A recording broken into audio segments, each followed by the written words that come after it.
Chapter 1102. Luo Nan withdrew his gaze the moment he expressed his negative attitude. He turned to look at his fingers, which were still flexing and extending. It was as if he was gesturing with something, but it was also as if he was grasping something out of thin air. It made people feel as if his words had become a complimentary gift at this stage. The entire audience remained silent under this careless attitude. Only Luo Nan's voice reverberated back and forth. I know that there have always been discussions about where extraordinary powers come from these past few years.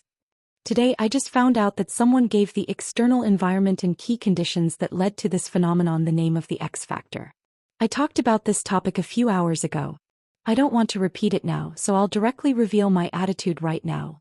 The sudden appearance of human extraordinary powers really doesn't seem like a natural phenomenon. It doesn't seem like the stimulation of some inner potential.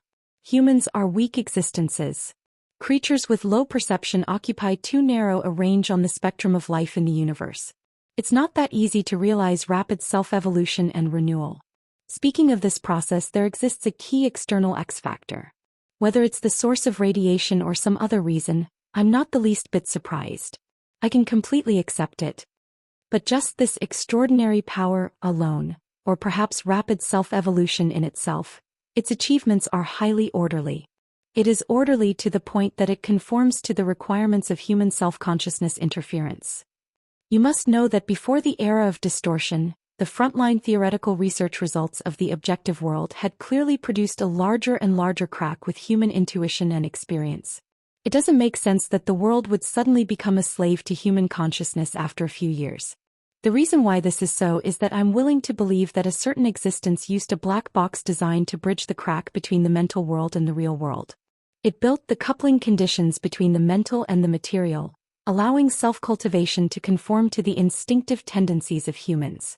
At the very least, it was to the point of changing the course of human civilization. At least half of the reason why Luo Nan was careless was because he needed to organize his words. Even so, he still used a few self-made words and borrowed words that were in line with his own habits. If he were to use them in a published thesis, they would certainly not be rigorous. But everyone present here stood at the peak of the evolution of life on Earth. Even though there were differences in intelligence, their intuition, which was rooted in talent and cultivation experience, was at the peak. They were able to form a high degree of agreement with Luo Nan. They could understand Luo Nan's meaning. Luo Nan's words of just finding out weren't worth mentioning to them, but many people were quite interested in the idea of the so-called black box design. It was not that the theory was novel, but for the idea to be implemented, the support of the power behind the design would rise to a level far beyond the current extraordinary power structure. It was not like a research discussion, but a brainstorming or a description of a ridiculous dream. But why couldn't he help but move closer to that side? Among the extraordinaries in the conference hall and some of the spectators, a portion of them had a relatively clear understanding of their own state of mind as well as the basis for their changes. There were also some who were confused purely on the basis of their senses. Everyone had different thoughts. There were subtle differences in the gazes they cast at Luo Nan. Luo Nan was vaguely aware of this. He raised his head again, but at this moment, many people subconsciously avoided his gaze. He should be a god then. At this moment, Blood Demon sighed, but his voice rose in pitch. Even in the virtual venue, his eyes were shining. Luo Nan turned his head to look and laughed. God? Perhaps. Speaking of which, Luo Nan had been in the relay station for a short 70 hours. The fragmented information he obtained was not enough to support the entire black box design system. Even though he knew the name of this black box in the Heavenly Yuan Empire, it was known as the Heavenly Abyss Spirit Network. There was one more point that he was extremely clear on. It doesn't matter if it's a god or a miracle. This design itself is brilliant. Even if we only see bits and pieces of it before our eyes, we can still capture traces of rigorous clues. Rigorous clues? Take it out and let me see. There were people who were interested and there were people who silently cursed. There were quite a few people in the conference hall who curled their lips, but in the end no one spoke. Aside from fear, there was also the fact that Luo Nan was drawing something in the air right after. The virtual venue possessed a corresponding demonstration mechanism. Everyone had long since understood Luo Nan's habit of drawing at the slightest disagreement. There were quite a few people in the conference hall who had studied all of Luo Nan's public lectures with great concentration. From the cage and configuration theory to the segmentation technique and superconfiguration theory of the past few days. Not a single lesson was missed. At this moment, many people believed that Luo Nan was preparing to do similar work once more. He wanted to provide evidence and theoretical support for his presentation. Everyone's eyes lit up. Some people even unconsciously changed their sitting postures. However, they didn't. Luo Nan didn't even explain what the lines he had drawn meant. He just jumped straight to the topic. What about distortion?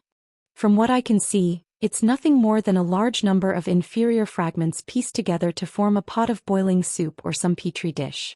Perhaps they wish to create a special environment, allowing these fragments, which may indeed be of extraordinary origin, to use this most irresponsible method to find a host. They will rapidly multiply and react with each other, giving birth to new special components and the like. Or perhaps they want to take a look at the future of society as a result of such reckless actions. Luo Nan's words were even worse in terms of logic. He was completely unrestrained, speaking whatever came to his mind. The main reason was that the coordinate system he referred to was a bit complex and chaotic. He turned his head to the other side as he spoke. His gaze bypassed Overlord Michaisen and Apollon to point at the Black Lion a bit further away. The latter locked gazes with Luo Nan and subconsciously thought of a certain object. It was something he had obtained from Li Wei and had just been snatched away by Luo Nan. This wasn't the main point. What was Luo Nan looking at him for? Did Luo Nan want him to take the lead? In this sort of situation, don't joke around. Black Lion avoided Luo Nan's gaze by reflex and used a smile to hide the emotions in his heart. But no matter what, he couldn't help feeling tangled in his heart. The degree of entanglement grew deeper and deeper. While Black Lion was tormenting himself with all his might, the direction of Luo Nan's words took a small turn. Perhaps only Black Lion and a few others who were observant were able to hear it. Perhaps some people would say that the distortion has manifested a certain degree of controllability. The human experiments that were previously unable to be performed due to certain reasons speak of progress in this area. I won't deny it. The experiments haven't been carried out, but I've been in contact with the relevant experimental products. They do indeed manifest a certain degree of regularity and controllability.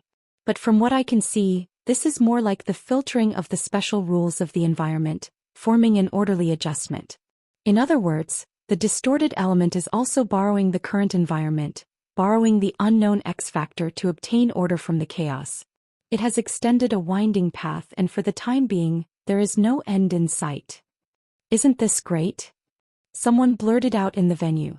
Luo Nan looked over and Black Lion was the same as him. He instinctively averted his gaze, but it still seemed like déjà vu. Yes, it was that Sir General whose position had always been erratic. His name seemed to be corny, and he had even participated in the identification conference last time.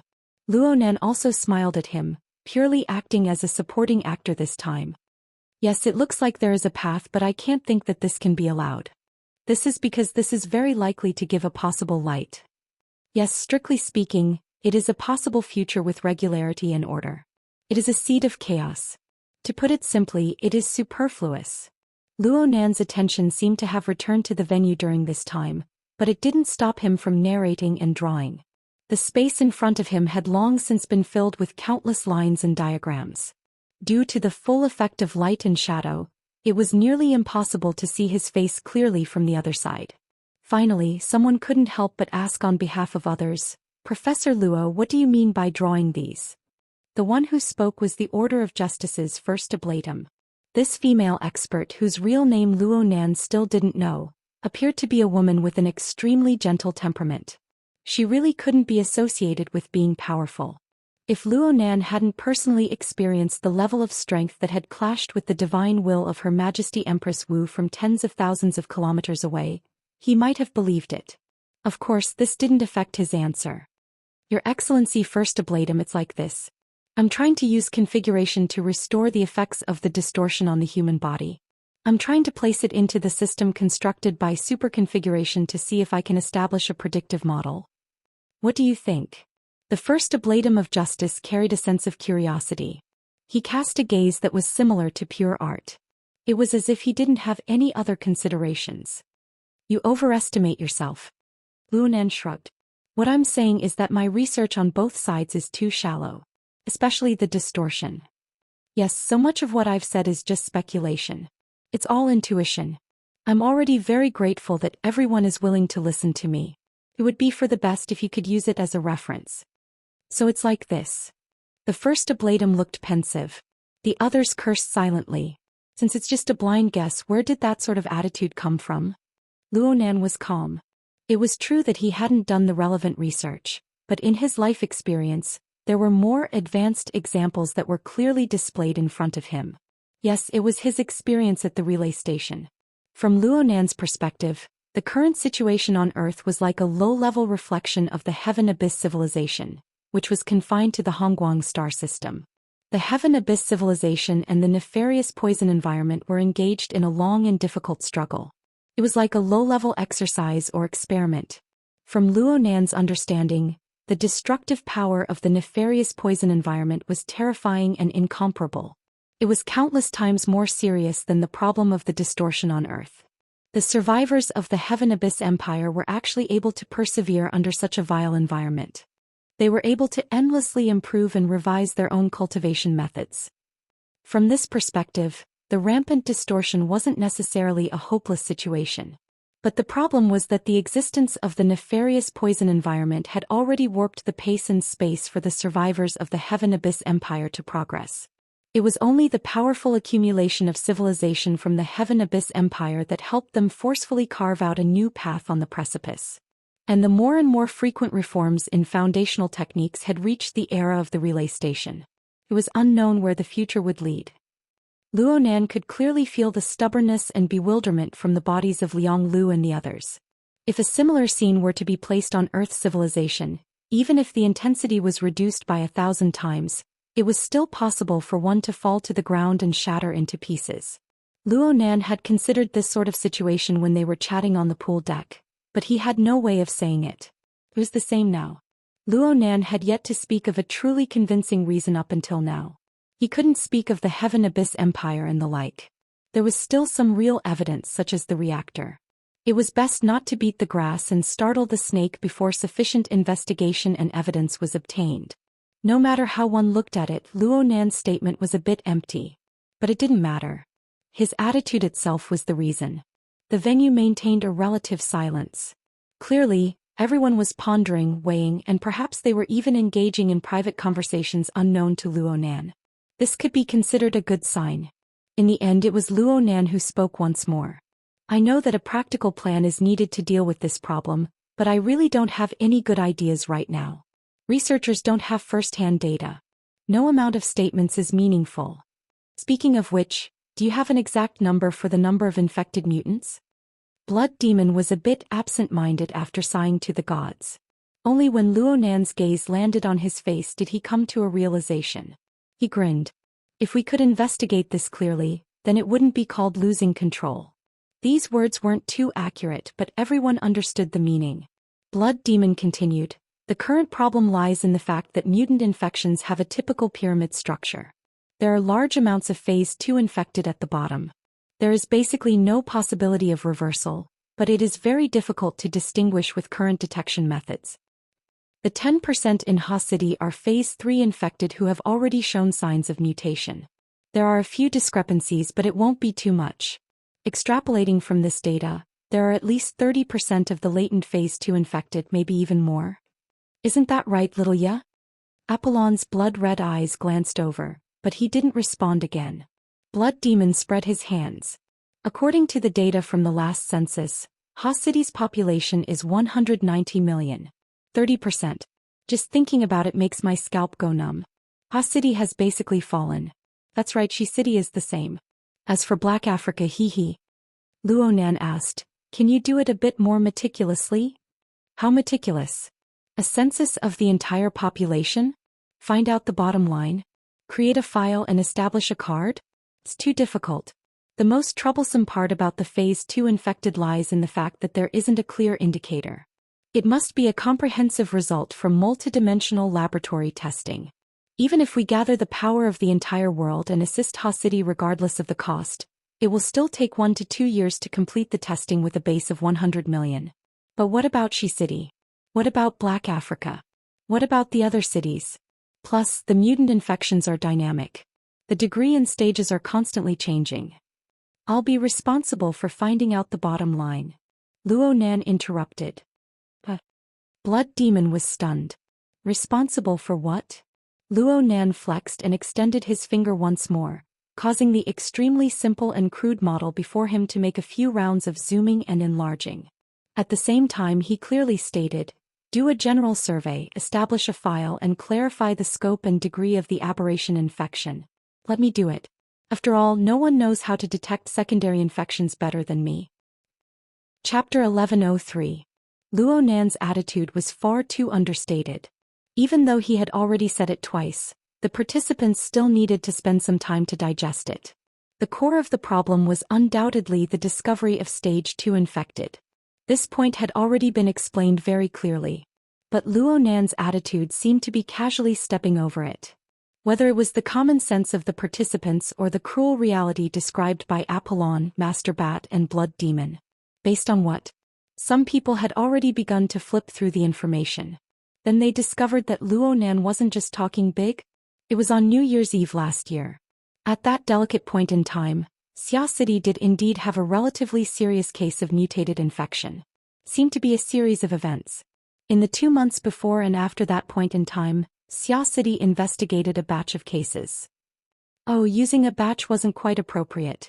Looking at the information, there were over 10,000 suspected mutant infections. The vast majority of them were stage 2. Due to various reasons, this matter was handled in a low-key manner. It basically didn't go out of the circle, so many extraordinaries who were used to coming and going high and low only just noticed this matter. Of course, there were a few people who tried to communicate with Luo Nan a step further. Vice President Marlin of Headquarters opened his mouth to ask, Professor Luo, your train of thought is. Marlin's question was quite tactful, but Luo Nan didn't have a tacit understanding with him. His understanding was a bit off. Even though I haven't finished my high school courses, I know that there are many unsolved problems. It's not that it's complicated, it's just that I haven't collected enough samples. Therefore, a census of the entire population is certainly an effective way to solve this problem. I'm talking about the scope. Is there any other explanation for a census of the entire population? Luo Nan spoke as if it were a matter of course. Of course, it's currently limited to the Earth region. If the scope of the census were to be expanded to the forward operating base in Jupiter's orbit, I can't just sit there on an airship, right? Marlin choked. He finally experienced the legendary feeling of dislocation when interacting with Luo Nan that made one vomit blood. Next to him, Overlord Secret Contract, who had slowly retreated back to watch the show, finally cast his gaze at Luo Nan.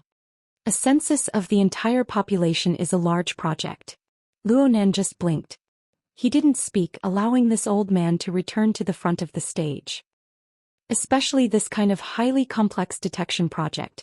In the absence of direct detection methods, theoretically, it has already exceeded the scope of the census. Is that so?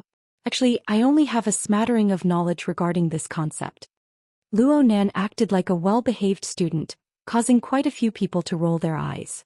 The great lord of secret deeds' smile bloomed behind his white beard. In fact, I have also considered a similar method. I even asked someone to estimate the cost of conducting a national census. The result was not very optimistic. Even if we deduct the most important cost of manpower and conduct sampling investigations in certain epidemic areas that are almost unsalvageable to minimize the investment, we will still need at least 250 billion in hardware investment in order to achieve a relatively ideal result. Great Lord Secret Deed said a number that most people had no idea about. The extraordinaries in the venue weren't in the majority, but there were still many who raised their eyebrows and curled their lips. We need to first build a number of production lines that can supply the corresponding equipment and consumables, and then connect the relevant products into a testing laboratory. This will improve the current worldwide testing capabilities by thousands of times. Even if that's the case, we'll have to wait until the next century at the very least. The next century isn't too far away, but what's certain is that the rate at which the mutated infection spreads will definitely far exceed this theoretical detection ability. High Lord Secret Contract stared at Luo Nan. The effects are all from comparison. There's no harm in asking here. How much budget does Professor Luo need? And more importantly, the speed of the testing. How long will it take for the results to come out? This will directly determine the feasibility of the plan. It definitely won't take until the next century. Perhaps by the end of the year. Oh. Many people in the venue let out gasps of surprise. There was pure astonishment and there was doubt. But thinking about Luo Nan's previous performance, it seemed to be within a reasonable range. What in the world is this method? Old Man Ghost Eye, an old acquaintance of Luo Nan's, was a veteran psychic adversary. He was once Luo Nan's sparring partner. He was a bit unable to restrain his curiosity and shouted from the back. Luo Nan didn't explain in detail. He really didn't have a plan right now. After all, the soul cloak, which used water molecules as the basis for interference, had already been possessed by the magneto-optical mica. Enormous changes had occurred in form and content. It would take some time for him to get used to it. Luo Nan changed his angle a bit. I really haven't thought about the budget. I don't have that concept. However, I definitely won't need the scene you're talking about, High Lord. Brother, you must consider expenses when you do things. Blood Demon chattered from the other side. Doing projects is burning money. You need startup funds at the very least, right? You need to fight for funds and sponsorships. Of course, it's great to help others earn money, but it's not easy to get money back. If you have a reliable plan, I can sponsor you first. It's too troublesome. Luo Nan wasn't being polite. He really felt that it was troublesome. He didn't think that a global mental sensor network needed any expenses. If it did, it would have already been paid for by his grandfather and parents over the past few decades. He was just a user and a verifier. He had to do this work well. Plus, didn't he just earn a sum? The auction should still be in progress. It seems that those two cards are quite popular. Mr. Blood Demon, your creativity is quite good. Speaking of which, even if I give you a portion of the design fee, that sum of money should be enough. Luo Nan began to count on his fingers one by one. If I really want to calculate, I can use this sum of money to rent some supercomputing resources and find a few data analysts. Then I can start working. If the SCA supports a few more people and opens up the database, it might be even more ideal. It's just that the process won't be easy to follow. Should I establish a fund or something? This time it was Blood Demon who choked. Perhaps there were many people present. Blood Demon squeezed out a sentence with great difficulty. You're showing off your style. Blood Demon's sigh was a bit sarcastic in this sort of atmosphere. As for whether it was Luo Nan or someone else who was being stabbed, it depended on the person. Don't tell me I don't want to solve the problem? Since no one can do it better than me, of course I'll take the lead. Luo Nan spoke in a manner that seemed to be expected. Coupled with Lord's secret deed and Blood Demon's intentional or unintentional support, there was no room for others to display their abilities. It was as if this matter, which concerned the fate of Ha City, Tin City, and even the entire Earth, had been decided. Alarm bells rang in the hearts of many people. Even though the subsequent course of events was unclear, they instinctively felt that the situation wasn't too good. People exchanged glances in the venue, and they quickly communicated with one another below the stage. It wasn't just limited to the participants. There were also all sorts of monsters and demons paying attention to the progress of the conference. The Black Lion's soul was summoned by old elves. This is absolutely not good news for you. Aha. Before tonight, Luo Nan practically had no influence at all in the field of mutant. But if he is allowed to do this, he won't need to wait for the time limit he set. As long as he has one or two publicly recognized results, he will be one of the top authorities. What will he do then? Old El's voice was like a cold wind that lingered in the Black Lion's ears. Don't tell me he wants your kingdom of chaos to exist forever on the African continent? For what reason? Just because you and him call each other brothers today and have a joyous gathering? See, his intentions are already extremely clear. You're really lobbying without any regard for your capital, old man. The problem is, how are you going to stop him? Are you going to face an extraordinary researcher who doesn't need any funding? The Black Lion's mouth cracked open and he laughed to himself. He didn't care even though he seemed rather abrupt in the venue. He just continued to communicate below the stage. My suggestion. It's best if you shut your mouth. The Black Lion's attitude was incomparably sincere. Right now you should and you must take into account the situation of researcher Luo slamming on the brakes. With him around, the progress of your aberration gene collection and the difficulty of the bloodline project might not be able to outrun the speed at which your vitality is consumed.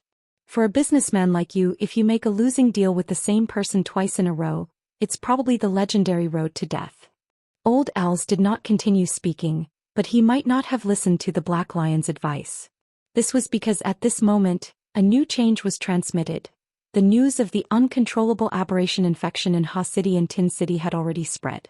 Whether it was Apollon or Master Bat, they were only at the venue to make a report and fulfill their obligation to inform others. They would not change anything because of the attitude of the participants. Outside the virtual venue, the real situation continued to advance. This news had already spread rapidly in the form of headlines. In a short period of time, it bombarded almost all the information channels in the world and poured into the brains of billions of people. Just like what was shown at the summit conference, different people would have different considerations for the same matter.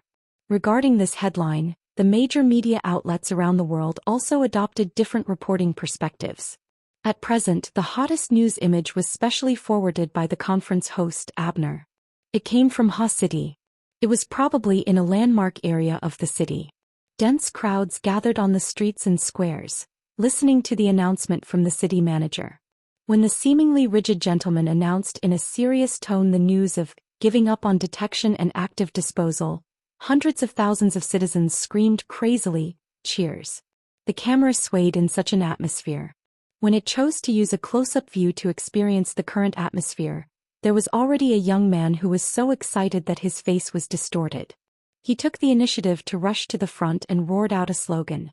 "Glory to the aberrations, the world belongs to us." The crowd behind him was also shouting and roaring. Their words were even simpler, more direct and more violent. "Power, power, power."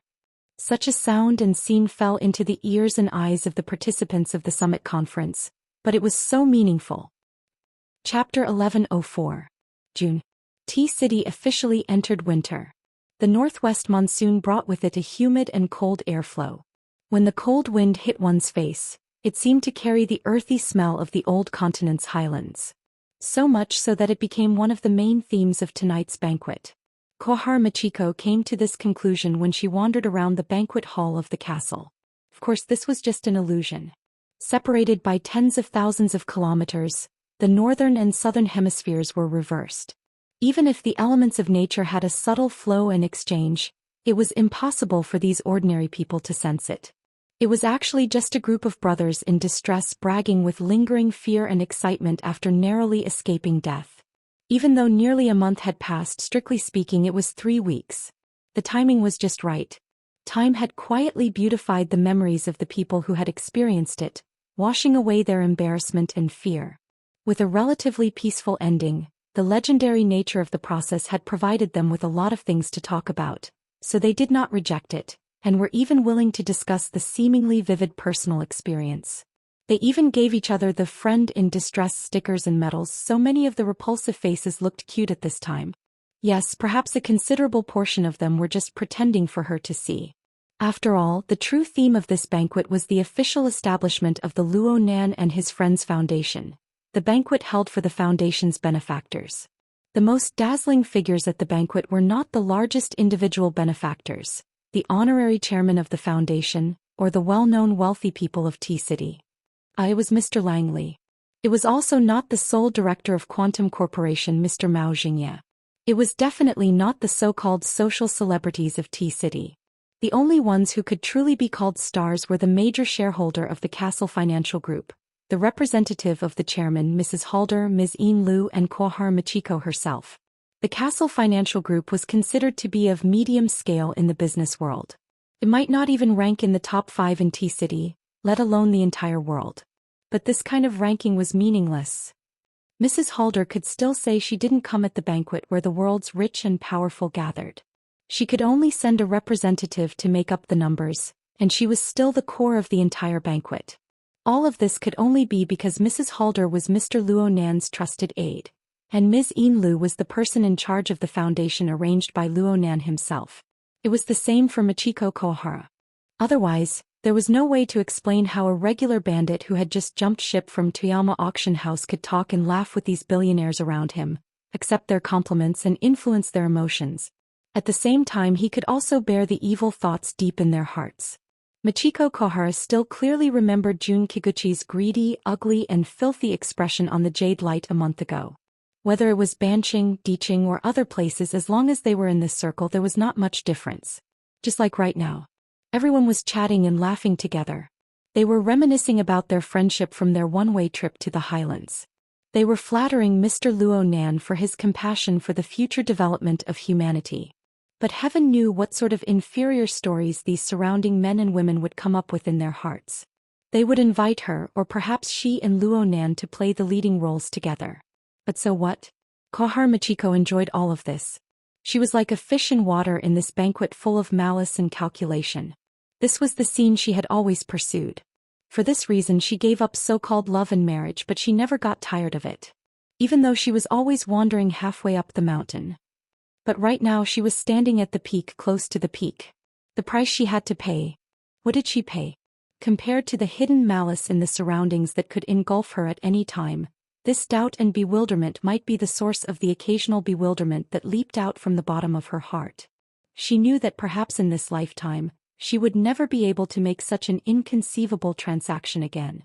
Even though this was very likely a transaction where she would enjoy first and pay later, and the subsequent price would be unbearable for her. But up until now, with her mortal eyes, she was still far from reaching the end, right?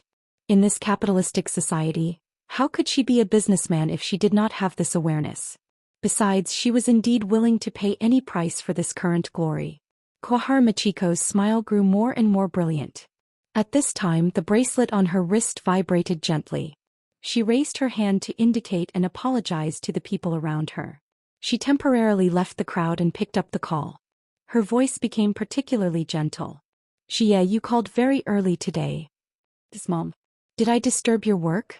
Kohara Michiko's only son, Kohara Xia, grew up in a single-parent family.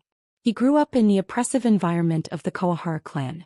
Though he was still a preschool child, he was far more mature than most of his peers. He was also very sharp. Seems to be very chaotic over there. I'll call back later. No, it's fine. Xia. Right now, Kohara Michiko possessed the qualifications to be willful. She had already arrived at the lounge upstairs. She sat on the sofa and slightly relaxed her long, tense toes and ankles. Mom is at a banquet. It's fine. Tell Mom. Did you have fun today? Kohara Xia laughed. It's the same here, Mom. Today is the birthday of Mr. Luo Yuandao, Mr. Luo Nan's grandfather. He's 80 years old. His whole family is here. Kohara Michiko subconsciously straightened her body. Mr. Luo Yuandao? Of course she knew about the old man who had a serious mental illness. With his physical condition, it would be difficult for him to hold such a grand celebration even if he was 80 years old. Besides, she had not heard any rumors. In other words, this was most likely just a family banquet. Kohara Michiko's heart thumped. You're here. Did Mr. Luo Nan invite you? It's not like that, Mom. Today is Sunday. Wei Wu and I are going to Gym Master Xiu's place to do homework. We just happened to run into each other. So that's how it is. Kohara Michiko's mood rose and fell. A thin layer of sweat actually appeared on her body. She then thought about the time difference between D City and Xia City. It was already 4 o'clock in the afternoon in Xia City. Banquets generally did not last until this time. Clearly Xia just happened to run into each other. This was not bad. Just as she was thinking, Kohara Xia lowered his voice. Mom, I know a secret. Kohara Michiko furrowed her brows. She did not respond, but Xia said, I just heard that today is Mr. Luo Nan's birthday. But he doesn't seem to know. Is that so? Kohara Michiko's mind immediately popped up with public information related to Luo Nan. She remembered that this person's birthday should be on the 16th of June. There was still a week to go. She quickly searched the perpetual calendar. Yes, Luo Nan's birth date was the 16th of June 1980. Using the traditional calendar of East Asia, it was the 29th day of the 4th lunar month. This year it just so happened to be the 9th of June on the Gregorian calendar. This matched up. Kohara Michiko considered another problem after solving this little doubt. Her tone became a lot more serious. Yeah, thank you for telling Mom these things. But I don't want you to do it again. Huh? Do you remember what Mom said to you? From the moment you came to Xia City, you should respect Mr. Luonan like you respect Mom. You should learn from him. You should ask him for advice. You should be a qualified retainer. You should be loyal to Mr. Luonan and obtain his approval. Without Mr. Luonan's permission, you can't reveal his secrets and other information to anyone, including Mom. Even if it's just a small matter. The other side went silent. Kohar Machiko was actually a bit worried. She hadn't criticized her own son like this for a long time, especially now that they were separated by tens of thousands of miles. She didn't even have a video call. She felt very uncertain for a time. Just as she was about to send a video call request, Xia Heyuan asked in an even softer voice. Mom, are you Mr. Luonan's mistress? Kohara Machiko had once believed that she would never be troubled by such a question. To a certain extent, she even hoped that everyone else would think this way. She wanted to turn this matter into reality. Only then would she be able to consolidate her inexplicable position. But at this very moment, when this question came out of her own son's mouth, her feelings were clearly not as simple as she imagined. She even subconsciously wanted to slap him, but Xia Heyuan wasn't in front of her. That empty slap seemed to hit her face in the end. Yeah, why do you say this? Kohara Machiko only realized that her voice was dull and hoarse when she spoke. It was like cracking porcelain. When it was struck again, it no longer had a clear echo. Is it in Xia City? No. It's in Banqing, Mom. Xia Heyuan's voice was still weak, but it was strangely steady and even calm. Many people have tried to tell me this matter, including Grandpa and Grandma. They've tried various methods and angles. Seems that I really am your weakness, Mom. Xia. Even though she knew that her son was far more mature than his peers, Kohara Machiko didn't want to hear the result of his deliberations. She didn't want to hear it at all. A second or two later, or perhaps even longer, Xia Heyuan spoke. His voice was a bit urgent. Weiwu is calling me. Mom, don't worry. Mr. Luonan is a very, very good person. Many people here are. The next moment, Xia Heyuan used a very clear voice to respond. Hey, I'm here. Wait for me. The call ended immediately. Kohara Machiko stared blankly at the bracelet on her wrist for a long time. She almost thought that she would shed tears, even if they were just a few symbolic drops. But when she heard the sound of people outside the lounge, she reflexively straightened her back. The corners of her mouth curled up, revealing a beautiful, calm, and mysterious arc. It was as if everything was under her control. In fact, she really did achieve perfect control. Whether it was her external expression or her internal state of mind. Even if there were some ups and downs, they all settled down in a sentence that was like an incantation. This was what Xia had said. Mr. Luonan is a very, very good person. Right? A 6-year-old child could tell in 2 weeks. Mr. Luonan is a very, very good person. The door to the lounge opened and the noise from the banquet hall began to flow once more. Kohara Machiko was like a mermaid. After a temporary rest, she immersed herself wholeheartedly into the turbulent flow of complicated interpersonal relationships. She was never tired of it. Chapter 1105. Heyuanji ended the call with his mother in a hurry and ran in the direction Di Weiwu was calling him. How complicated could the layout of a sanatorium be? The relatively private places for calls were at the end of the corridor, the stairwell, the elevator, and so on. Because of this, Heyuanji bumped into someone when he ran out from the corner of the stairwell. That person was also on the phone. Yes, it's over there. Just send me the coordinates. Heyuanji was a bit confused when he heard this voice. Wasn't this the main character of his conversation with his mother, Mr. Luonan? Clearly, Mr. Luonan had taken a fancy to this private place for calls. Maybe he saw that Heyuanji was the first to go in, so he called from outside. Heyuanji didn't know whether to run or stay. While he was in a daze, Luonan reached out and rubbed Heyuanji's head, indicating that he should go and play with Di Weiwu. It should be to do homework. Heyuanji was hypnotized. He walked over in a daze and faintly heard Luonan say, "It's not convenient to ask right now. They're trying their best to make me forget about this. I don't want to use it to disgust people. I'll just go pay my respects next week." Even though Heyuanji was much more mature than his peers, it was hard for him to determine what Luonan was talking about without enough information. Right now, almost everyone in the corridor on this floor of the sanatorium was related to Mr. Luonan. Heyuanji had only walked a few steps when the fat Mr. Mo Ping touched his head. He even said that he needed an excuse to be immortal. Sure enough, the customs of Ban City were very different from those of Xia City. He had to adapt to them one by one. Don't bully me. Mr. Luo Nan's call was very short. He followed closely behind He Yuanji. He Yuanji hurriedly turned around and bowed seriously. He was apologizing for his actions, which he didn't know if he had exposed himself earlier. Mo Ping didn't pay attention to him at all. Instead, he clenched his fist in a very serious manner. It was the hand that had touched He Yuanji's head. Mo Ping swung it twice and tapped in the air. He must be following some kind of visual logic that they couldn't see. A second later, Mo Ping swung his arm and shouted with a suppressed voice, "Double kill." Luo Nan reached his hand out to touch He Yuanji's forehead as he was shouting. Luo Nan slapped his hand away. "What are you doing? Those who see it have a share." Mo Ping was grinning from ear to ear. "Thanks to this little bro, I'll have 2 slots to experience the 10 Days in the Wilderness expansion pack. Don't miss it if you go the wrong way. This experience card is for you. And shouldn't it be given to Jie?" Mo Ping blurted out, "What games are kids playing?" 10 Days in the Wilderness is a special tutorial. Children under 13 can't touch it." At this time, He Yuanji decided to play the role of a childish person of the same age. How could he not see Mr. Luo Nan acting as if he could not see through his cousin's clumsy acting skills? But then again, this should be a birthday present, right? Half a second later, Luo Nan responded with the same subpar acting skills and lines. "Fine. I accept the sincerity of a brother and the good fortune of Xie." He Yuanji revealed an innocent smile at the right time. Mo Ping also laughed happily. He was truly happy. "I'll send it to you. Remember this favor later. Take me flying."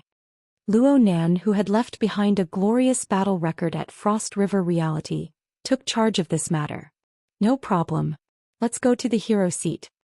Remember. After Luo Nan's performance was rewarded, Luo Nan patted Mo Ping on the shoulder and walked toward his grandfather's room. Mo Ping was already making up for his slip of the tongue later. "Yeah, there's nothing good about that adult-oriented game.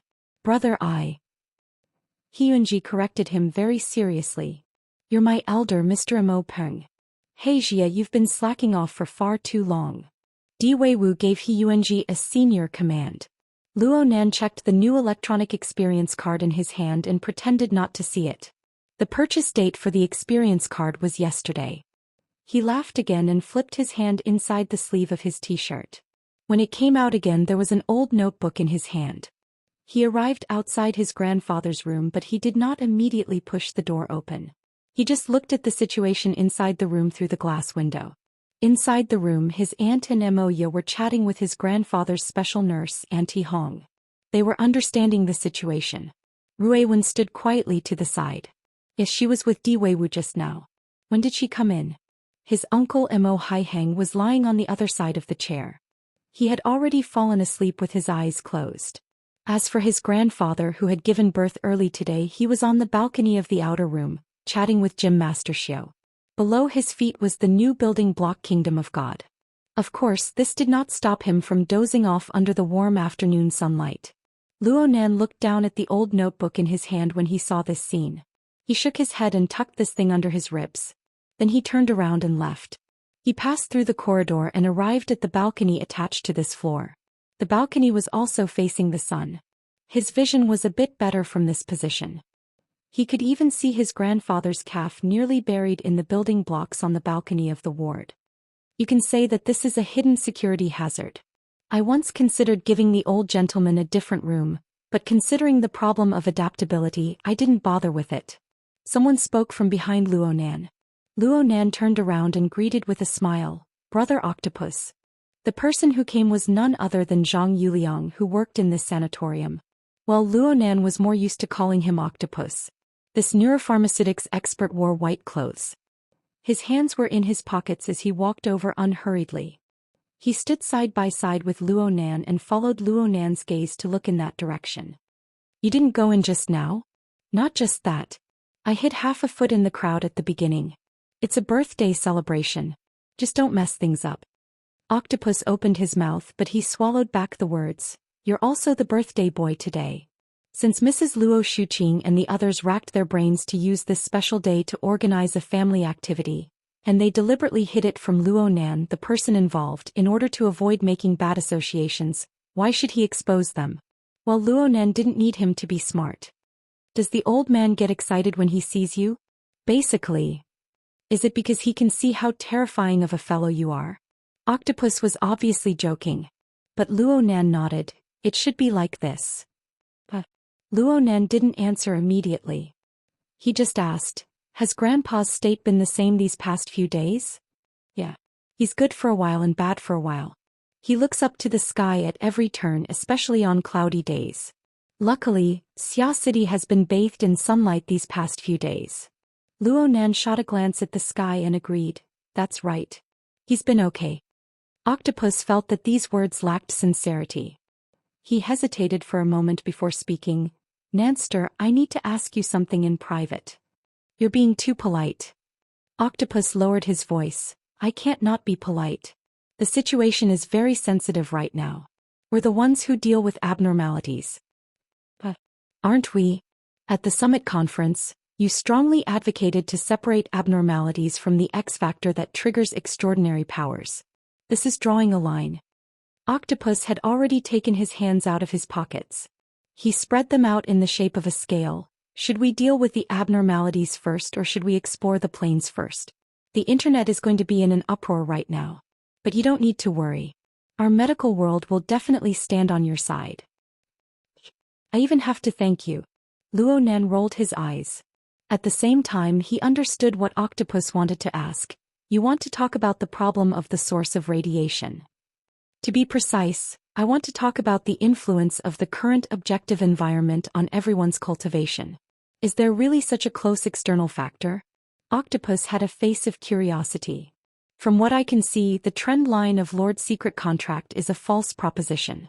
However, the trend of environmental change cannot be denied.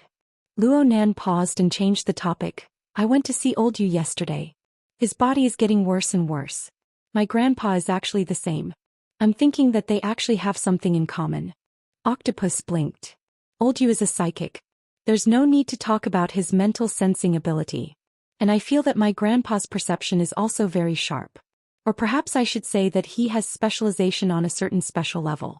He can receive information outside the perception dimension of ordinary people. That's what I'm thinking right now. Luo Nan's train of thought was expanded from the special sensing machinery of the magnetic photon mica jellyfish. Every day he would be scoured by an enormous amount of information that exceeded his ability to comprehend. He was deeply aware of the suffering involved. Luo Nan's words were not hard to understand purely in terms of verbal logic. Octopus made even more connections from this. So the old man's physical state, including old Yu's current state, is indeed related to the source of radiation? We can't exclude this aspect of the factor. Of course, there's also the problem of insufficient analysis, overload and downtime. Luo Nan casually flipped through the old notebook next to him. He looked at the chaotic lines that had been destroyed and filled in. This was a special item that had stirred up a storm not too long ago. Many people believed that it possessed an astonishing secret and corresponding value. Luo Nan didn't want to correct anything because he hadn't completely deciphered the information within. But he was certain that he was more qualified than anyone else on Earth to make a judgment. His grandpa certainly didn't possess extraordinary strength. After his mental symptoms appeared, his body was much weaker than a normal person's. It was very likely that such a weak body could bear an extremely dense and extremely fatal amount of information. Luo Nan, who had rich experience with overload, could completely imagine the consequences. The current Luo Yuandao of the past certainly didn't possess the alter spider web that Luo Nan used to filter information. What's more, the pressure of quantity wasn't the ultimate problem. The most fatal problem lay in the layers and the structure. He was able to detect these traces from the records in the notebook. It was like a storage device with limited space. A large amount of highly compressed files had been copied inside. The device was already stuffed to the brim and needed to be decompressed. Machines could crash and restart. How could a person do the same? Chapter 1106. Luo Nan already had a definite answer in his mind as to what the source of radiation was. Behind the fragmented chaos where even the order of space and time no longer existed. An order that ought to have existed. The source that caused this result. According to Luo Nan's current understanding, The objective of manifestation was certainly Sunwheel Prison. Luo Nan had confirmed his objective, but there was still a crucial detail that troubled him. How did Sunwheel Prison form a linked relationship with his grandfather before the current cycle approached? According to the data left behind by his father, the observation data of the Mist Labyrinth began in the year 75 and ended in the year 90. With his grandfather's mental state and the reality of his father walking alone, the old man certainly did not participate in the next 10 years. Then came the problem. Whether it was Luo Yuandao or Luo Zhongheng, they were far from being able to reach the core area of Sunwheel Prison. They were separated by the boundless Mist Labyrinth. How were they able to draw in such an enormous flood of chaotic data? It seemed like there was no special projection like the Wraith sign at that time. Luo Nan thought of other factors such as the external neuron, but there were still some things that didn't make sense. No matter what the reason was, Luo Nan believed that the source of the terrible situation his grandfather faced was certainly the realization of a connection with Sunwheel Prison that traversed the barrier of space and time. Luo Nan's past experiences were right there. How was it possible for an old man who did not possess any extraordinary power to withstand the impact of the terrifying flood of data? There was also, did the two still maintain a connection? Was his grandfather still suffering from the impact and corrosion? Going a step further, there was the continuous aurora light, the daytime nightmare, and even the magnetic mica jellyfish. What sort of effects would these unexpected factors have on his grandfather? What sort of damage would he receive? Luo Nan had tried to avoid thinking deeply about this problem, but how could he avoid it? Every time Luo Nan's thoughts reached this level, he would imitate the Sunwheel Prison in the space of his consciousness. The structure of checks and balances formed by the chains and the Wraith sign would hum and tremble within the chaotic dark cloud of information. And deep within the dark cloud, the hall constructed out of thin air would respond without a sound. Luo Nan was just trying to find a rule of order that could be explained and analyzed from the structure of the Sunwheel Prison. It would be best if it could be used by his grandfather to relieve his pressure. That was all. But this was not an easy task. Luo Nan's expression gradually turned gloomy. Octopus felt that there was no way to continue this topic. Coincidentally, a few messages flashed through his friend group. Just by looking at the flashy links, he knew that Bamboo Pole, the rumor maker, had started working again. This guy forwarded at least 30 pieces of trending news and gossip every day. Apart from more than half of them being eye candy and mental food, the other half basically included key local, regional, and even global information. As the saying goes, a homebody who doesn't step out of the crowd knows the affairs of the world. Octopus used this as an excuse to forcefully change the topic. Right now, the radiation source is still a hidden concern. Once Keha City and Xicheng City's statements came out, the problem of radiation mutation immediately exploded. Look at the statistics that Bamboo Pole posted in the group chat. In 88 cities, there have been a total of 192 demonstrations of more than 10,000 people in the past 24 hours. Moreover, it's an equal distribution of rain and dew. No one can escape. There are those who support and those who protest. It's quite messy. Luo Nan casually flipped through a few pages of the notebook. He twisted his wrist and sucked the notebook into the void like magic. Then he turned around and leaned against the railing. He sighed. Sparks are flying over here as well. Look at what Bamboo Pole is doing. The internet is boiling over. Luckily, the East Asian cultural circle is relatively conservative. The focus isn't on some group evolution. They're mainly bringing up old scores. This is quite sensitive. There was a large-scale strike in the trade zone of Tianban City a few days ago. Luo Nan's information channels far surpassed Octopus's. It's probably the aftermath of the Vagrant Act. Yes. Especially the so-called humanitarian aid agreement for the mutated infected. The two policies of restricted household registration and voluntary living have caused many tragedies of family separation. There are also many vagrant tribes that have lost their homes and relocated. The pressure is mainly on the welfare organizations and the SCA. Uncle has been working overtime for nearly a week for this. It wasn't easy for him to use his grandfather's birthday as an excuse. In the end, he still hasn't woken up yet. This topic was a bit too complicated and in-depth. Octopus shook his head. It's precisely because this matter is sharp. It's not that sensitive compared to group evolution. Many people are willing to join in the buzz and express their public stance. Right now, the public opinion on the internet is basically one-sided. Actually, I also support an investigation. But it seems to be a contradiction when it comes to the issue of isolation of mutated people. It's clearly an anti-isolation stance. I'm afraid things will get lively in the future. Octopus's brows furrowed as he spoke. That foundation of yours hasn't officially started operating yet.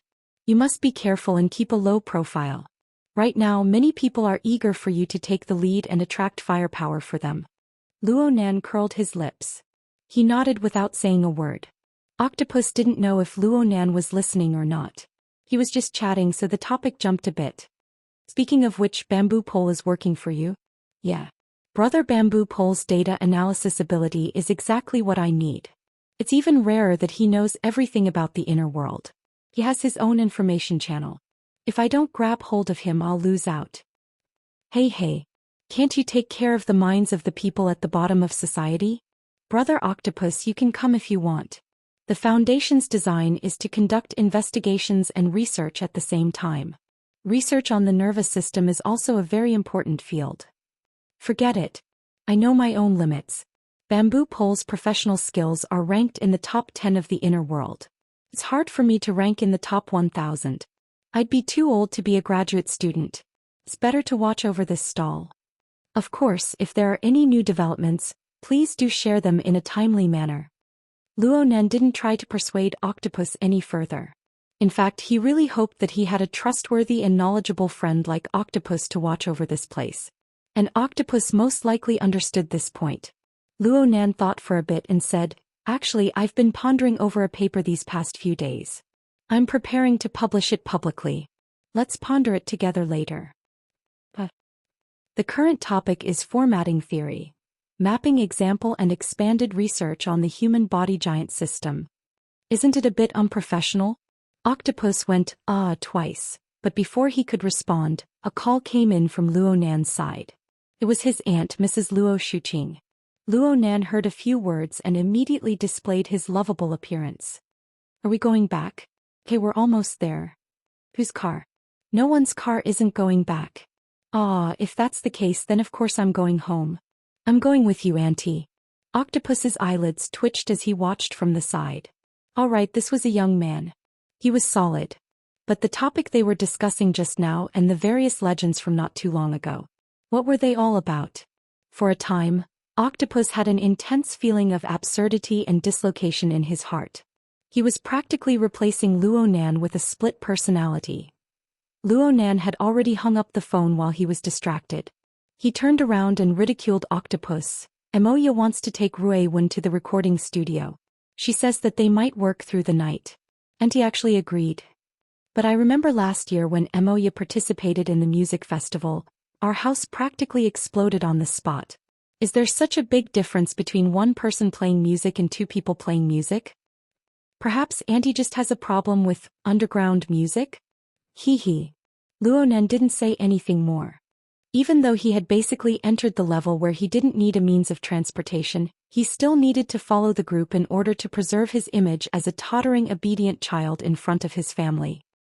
He waved his hand and walked towards the exit of the platform. Brother Octopus, let's talk in detail later. Actually, I've pretty much drafted the outline. I'll send it to the group in 2 days. Oh, okay. I won't go over. I don't want Auntie to say those courteous words again. Luo Nan didn't turn his head. He made an okay gesture and ran with small steps. He soon crossed the platform and disappeared behind the door. He was like a graceful and energetic youth. That was how he should be. Just from the perspective of personal interactions, this wasn't too bad. At the very least, the current Luo Nan was no longer the somewhat gloomy youth they first met. Just from this point alone, Luo Nan was already quite good. Octopus didn't have much use for Octopus in a place like the sanatorium, and he was a relatively high-end professional. Most of his time was spent on scientific research.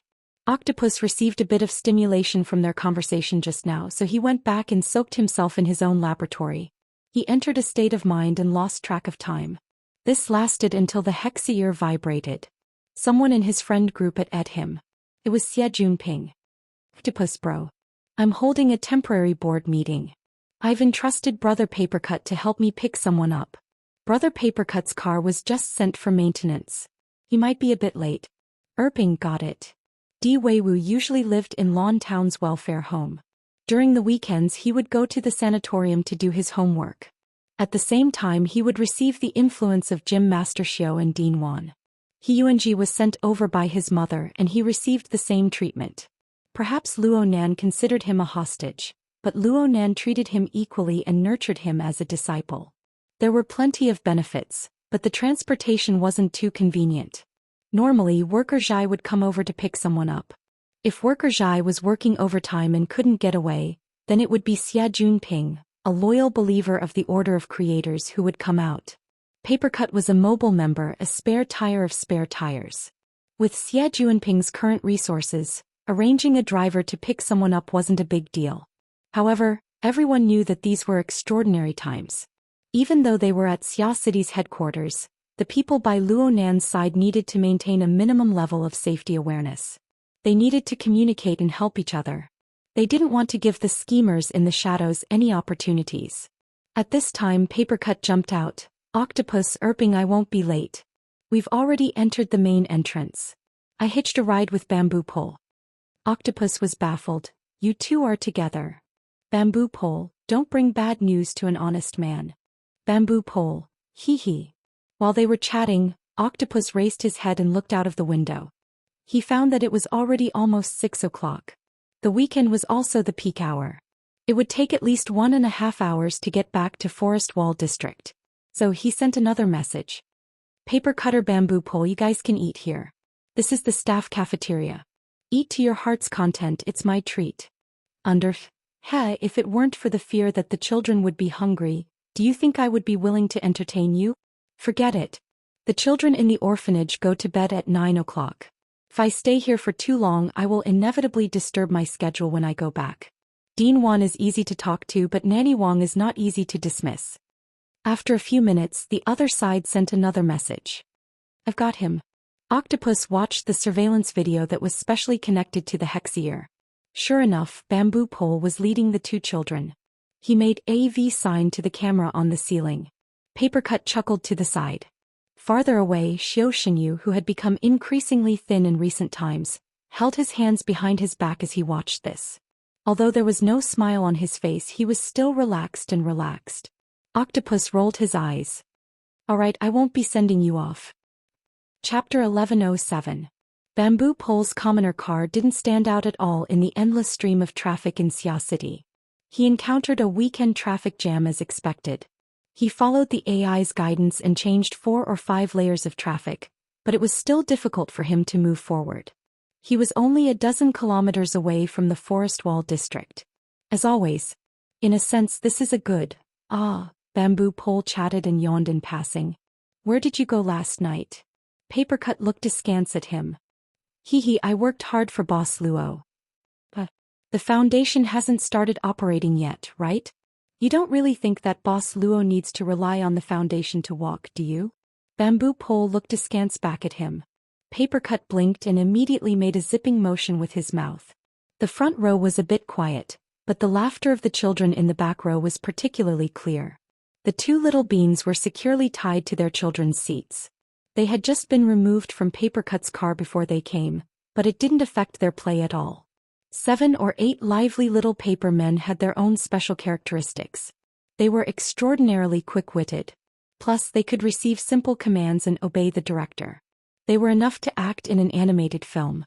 It could be said that among the ability users of Xia City, Papercut was number 2 when it came to playing with children. No one dared to take first place.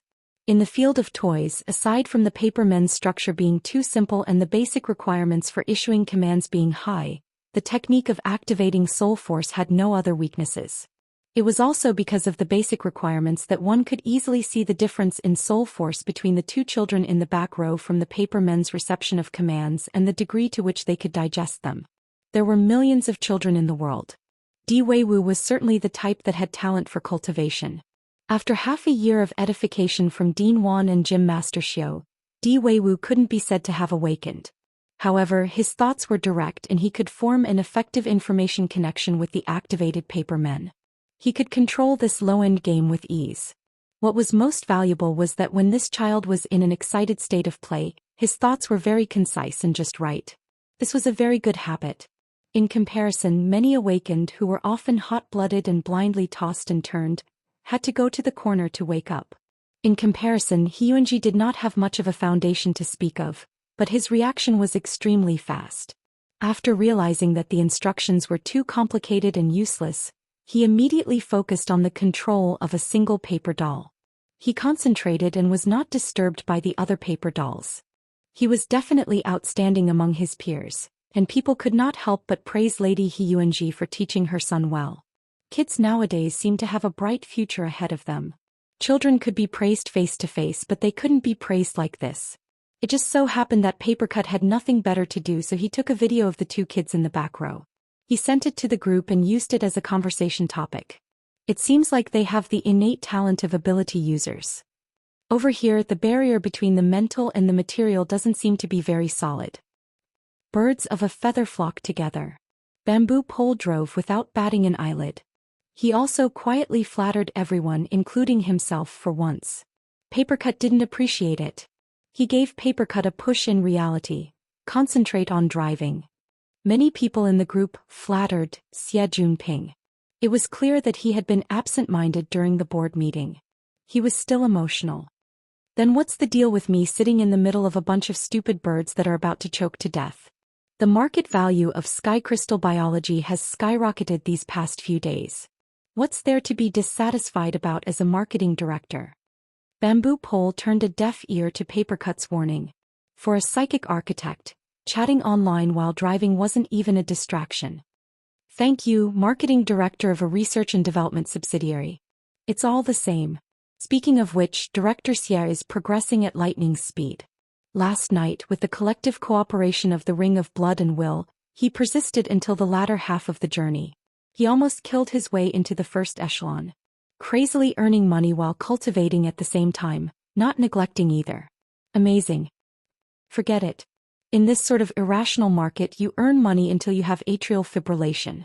Any random Tom, Dick, or Harry can say that XX medicine can prevent abnormalities, and the market will immediately be cleared out. Not even dregs will be left.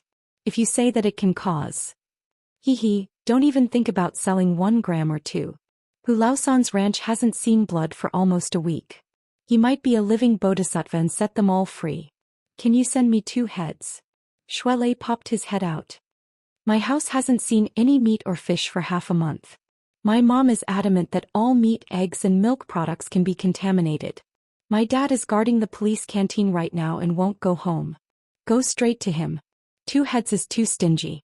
If you can eat 20,000 heads, he'll kneel down on the spot and call you daddy. Xie Junping responded in a bad mood. He had a belly full of complaints that he wanted to spit out. At this time, even if you make a fortune quietly, you should be careful that your son doesn't have anus. These idiots actually want me to increase my marketing efforts. I highly suspect that they want to take advantage of this opportunity to make a fortune and then cash out and leave. The medicine and whatnot is fine. What really made the market value of sky crystal biology skyrocket is probably the plantation building. Didn't your dad invest in building a batch in the 90s? It was only built the year before last, right? Back then, there were people who ridiculed him for taking such a big step and pulling his balls. But right now, the Sky Crystal Plantation has already taken up over 20% of Xia City's food supply. In the future, it might even increase by over 10%. And right now, Xia City's dietary structure is changing in a panic. The ratio of meat, eggs, and milk has plummeted, and food has become the majority. There is no currency that is harder than this right now. Of course, this is just a temporary change in a special period of time and a special environment. A windfall smashed in the face and it's gone just like that. Only an idiot wouldn't cash out. Could be said that the world was seriously fragmented. The news of Ha City and Shi City's mutant infection going out of control had a completely different effect on every major city in the world. The conservative cultural circles of East Asia were basically fearful of it like a tiger. But the New World, Old Europe, and other places had already set off wave after wave of revelry. The resulting social problems were also completely different. Bamboo Pole also poured out relevant information links to the group aside from his speech. He started with financial news from 7 or 8 years ago all the way to recent market analysis. He clearly explained the cause and effect of the situation. It also made Xia Junping, who was in the middle of the situation, dumbstruck. So it turns out that my old man is this awesome. He already foresaw today's situation? Yeah. I really want to praise him, but truthfully speaking, Big Boss Xia probably made this decision back then when he saw the birth of the Deep Blue platform. It was accompanied by the progenitor energy source and the increasingly matured miniature fusion reactor technology. He used this project to wantonly hoard related minerals and make technological reserves. Bamboo Pole began to send out relevant information, whether it is the progenitor energy source box of the Deep Blue platform or the ambient temperature superconducting spectre or necessary for the miniature fusion reactor. They are all unique products of the Deep Blue world. They are standard strategic resources. It was only in the early 90s that the Deep Blue platform released them for a short period of time, allowing everyone to taste a bit of sweetness. Then Big Boss Xia caught them. From this point of view, it wouldn't be wrong to say that he had foresight. Papercut clicked his tongue twice in the car. If that's the case, then no matter what, Erping's family is going to make a huge profit this time. Bamboo Pole nodded and then shook his head. It's not that simple. It's true that the Sky Crystal Corporation was able to smoothly develop strategic resource reserves by starting with a basic public welfare project like the Cultivation building. The angle was excellent, but it was inevitable that they would have the support of the military and government. The entanglement of interests is very complicated. Out of consideration for the child behind them, Bamboo Pole and Papercut didn't say too much. At this time, Bamboo Pole's family car finally found a relatively unobstructed route. It began to move from the midair traffic layer between the high-rise buildings to the bottom of the recycling layer. The closer they got to the recycling layer, the narrower the road became. The flow of traffic also became fewer and fewer. A considerable portion of the traffic was made up of crude public transportation vehicles. The lights on both sides of the road seemed to have dimmed. Instead, the powerful headlights of modified motorcycles would flash across the road from time to time, roaring to and fro. It reflected a different style of the city. In his friend group, Xia Junping was no longer in the mood for the board of directors. He began to chat with Shuele. Soon the focus was on cultivation and the discussion was in full swing. Bamboo Pole and Papercut would occasionally chime in with a few words, but they weren't idle. The car had already entered the Forest Wall district. It followed the old-fashioned road that led outside the city, moving forward at a pace that was neither too fast nor too slow. Bamboo Pole suddenly discovered a problem. The number of people talking in the group has decreased these past 2 days, right? Cragburst and Cat Eyes were hired by the military to clear out mutant layers. What about Ying, that chatterbox? Studying, of course. Papercut replied as he left a message in the group. Not only did she want to compare notes with me, she also sends study notes to Nanster every day. I didn't see her so active when she was with Her Majesty Empress Wu. Oh, that's right. She's learning super configurations. To be precise, it's configurations and super configurations. That's right. The knowledge involved is much more interesting than her straightforward white rainbow. Not to mention she has her adopted son in the middle. Bamboo Pole laughed at these words that were full of personal bias. After driving on the old-fashioned road for a dozen or so minutes, the Orchid Town Welfare Institute came into view. The car's AI spoke at this time. The road ahead is congested. Bamboo Pole furrowed his brows and suddenly stepped on the brakes. He turned off the headlights of the car and stopped at the side of the road. What's going on? Oh, it's a parade. Papercut also saw the abnormal situation ahead. Large amounts of car lights, colorful lights, and smoke interweaved and radiated chaotic rays of light. It painted the gloomy area with a disorderly color. Through the car window, a clamor of noise could be heard. They could hear the roar of old-fashioned engines from far away. Looking at this direction, it's the convoy from Trigate District. I see Grandpa Sher's big pickup truck. Diweiwu's eyes were very sharp in the back. He immediately identified the most conspicuous element of the parade ahead. He did his best to poke his head out from the child's seat. He wanted to undo the safety lock, but he was scolded by Papercut. Be obedient and stay here. As they spoke, the low-speed convoy slowly pressed forward. Bamboo Pole pressed down on the car window. The seemingly orderly chants, each louder than the last, push through the air and face them head-on. We want an investigation. We want a name list. Release the source of the information. Break the Bamboo Pole looked out the window and watched the parade. He used the Xianxia to secretly record and synchronize the video to the group chat. The vagrant residential area of Trigate District is moving. The organization is simple and crude. The chants aren't unified and powerful enough. There's a high chance that it's spontaneous. Should we rejoice? Papercut grunted and suddenly slapped his thigh. Oh, this is directed at the SCA and social welfare organizations. The Welfare Institute is in front. Chapter 1108. So you're saying that it was a false alarm in the end? Luo Nan bent his fingers and elbows. His suspended body slowly sank down, but his tone was as calm as usual. Bamboo Pole's voice came through the Xianxia. Wei Wu is in the orphanage. He hasn't cut off contact with the camp. Dean 1 has a good reputation there. Of course, the protest team is restrained for now. Isn't that good? It's still troublesome for you. Bamboo Pole introduced the current situation. The protest team has already set up camp in the municipal plaza. The government is doing a bit better right now, but the citizens who are highly sensitive to the mutation infection are going crazy. Sporadic conflicts are occurring and they will only get worse in the future. The central city is still over a dozen kilometers away from here. The problem is that the chaos caused by the mutation prevention and control policy can all be linked to you. That's right. You're just that shameless. And it happened in Xia City in your base camp. You'll be very passive in terms of public opinion and evaluation. Okay, that's right. The global census was an extremely sensitive operation. It was mixed with complicated interests, positions and practical contradictions. Many people were unwilling to accept Luo Nan's plan. They didn't oppose him face to face because they were afraid of Luo Nan's extraordinary strength. They didn't want to run head-on into him. But if there was a chance to delay and obstruct him, they wouldn't be lenient. Luo Nan had considered this problem long ago, but it wasn't something he could control. It wasn't something he should focus on with his limited energy. He just needed to understand it. In comparison, it was better to consider some more important fields that he was better at. Luo Nan returned from his one-finger handstand. He didn't even sweat a few drops. In fact, he wasn't training. He was just observing the state of his body. He only found out about this matter the next morning. It was because he was pondering over the interaction between his body and the magnetic photon mica. He was studying and familiarizing himself with the special perspective that exceeded human imagination. Bamboo Pole didn't say too much to Luo Nan now that he knew about Luo Nan's attitude.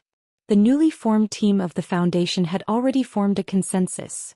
Luo Nan was in charge of extraordinary work in this team. Everyone else only dealt with regular problems.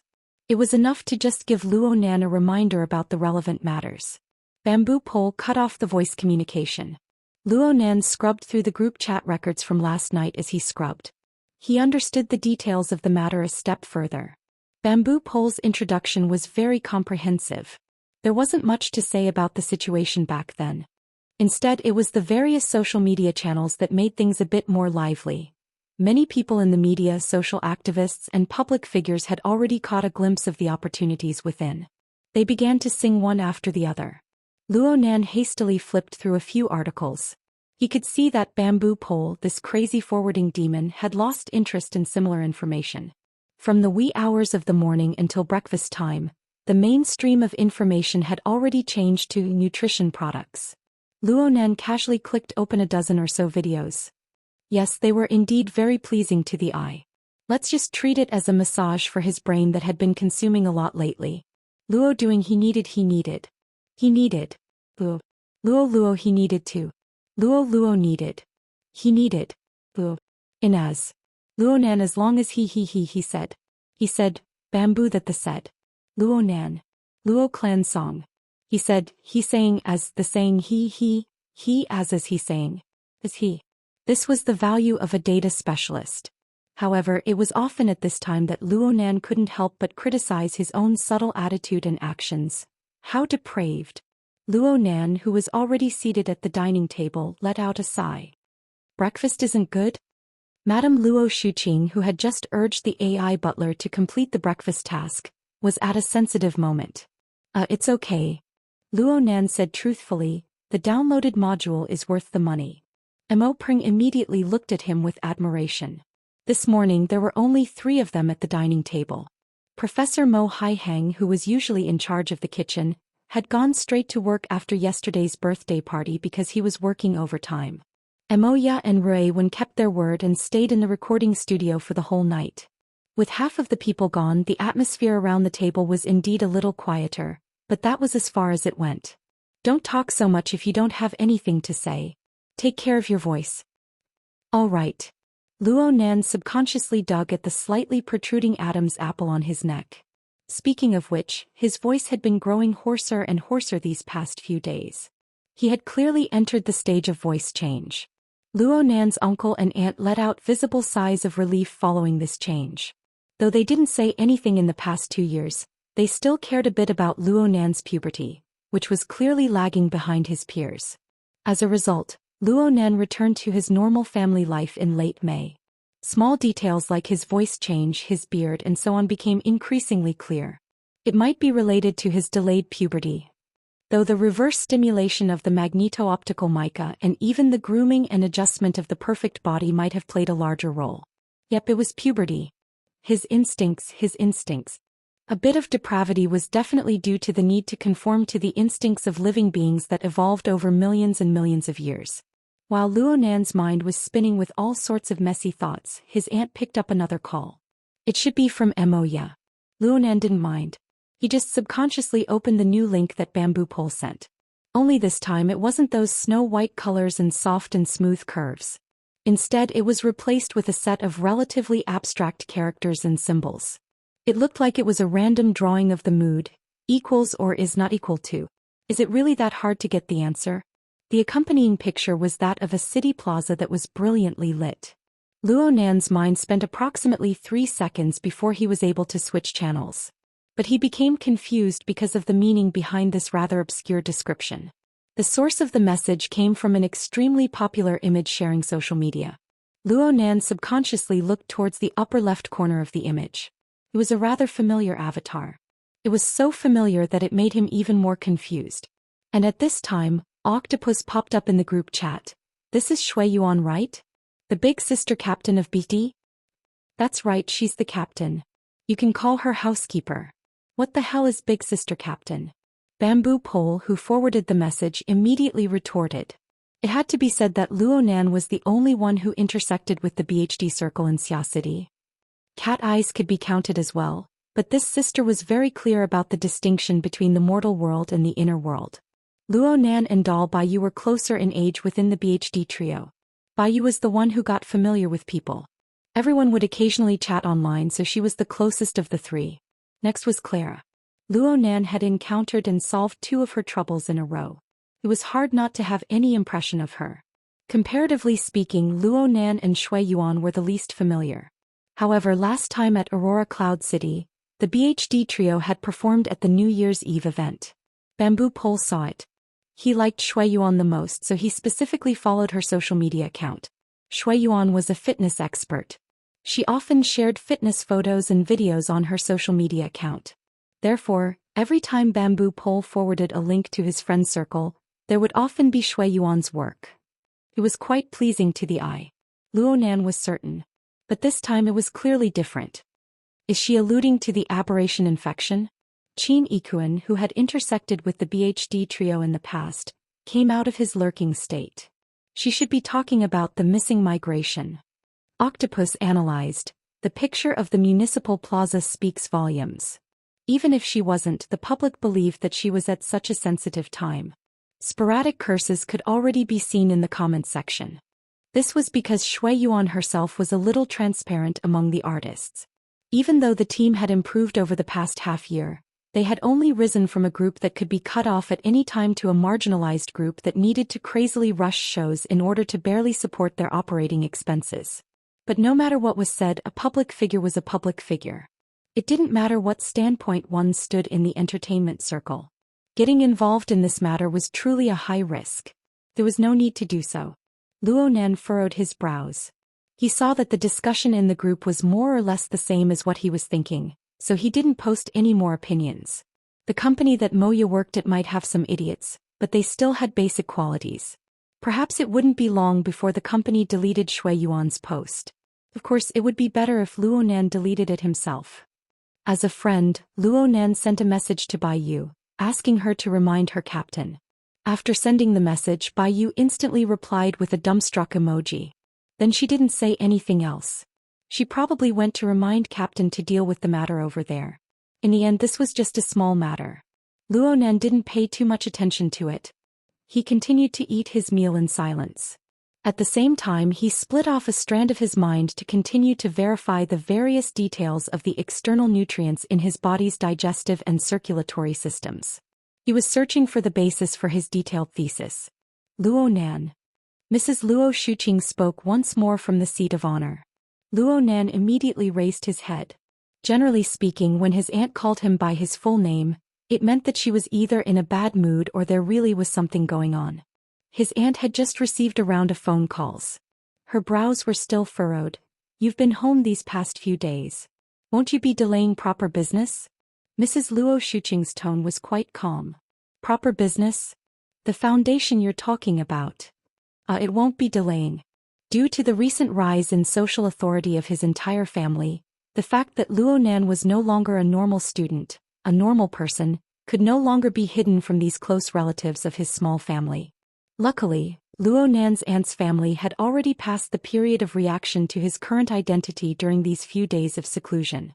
At least on the surface. Extraordinary ability user, gifted sensing master, specially hired expert of the Star Alliance Committee, member of the SEA's High Authority Group. These titles were all information that educated people of the present generation could understand. It was fine as long as they were equivalent to experts who enjoyed high-level allowances. As for the youngest extraordinary, the one-way tour guide who warped space and time, the card master who was a soul hunter, the human-shaped killing machine with global positioning. There was no need to waste time explaining these things that even the members of the inner world couldn't accept. At the same time, Luo Nan felt that it was very necessary to give his family some relatively normal information. The Luo Nan and his friends' foundation was among the normal ones. It was enough as long as his family had a bit of vigilance. They wouldn't be easily taken advantage of and bullied by the enemy. The true security system still needed the Xia City branch. Most importantly, Luo Nan himself had to seriously arrange it. As for the government's security measures of authority, it was nothing more than a formality. With these considerations in mind, Luo Nan was happy to use his duck-like voice to say a few more words. The foundation is still in the preparatory stage. We just held a thank you ceremony yesterday. The funds aren't a problem, but the personnel aren't in place yet. This was the speech Luo Nan had prepared for the outside world. It was just as effective when he used it on his family. It wasn't that he was intentionally hiding it. It was just that knowing this was enough for 99% of the people in this world. As expected, Mrs. Luo Shuqing didn't ask any further. She said, "Then are you still going to Gear's laboratory today?" "If there's nothing else, I'll still make a trip there. The facilities there are more complete." Although the most cutting-edge research that Luo Nan was currently undertaking couldn't be coordinated with and assisted by the facilities in Gear's underground laboratory on the North Bank, there were still some experiments that could be arranged there. And it was a bit more convenient than home. Having said this, Luo Nan cautiously asked, "Is there something you need?" Mrs. Luo Shuqing nodded. "Moya just called. Their recording isn't going too smoothly. They might not be able to finish in the morning, so they need to ask Rui Wen for leave. I just gave the school a call." "Huh." Mo Peng, who was engrossed in eating his congee, suddenly raised his head. "Ask for leave. You approve?"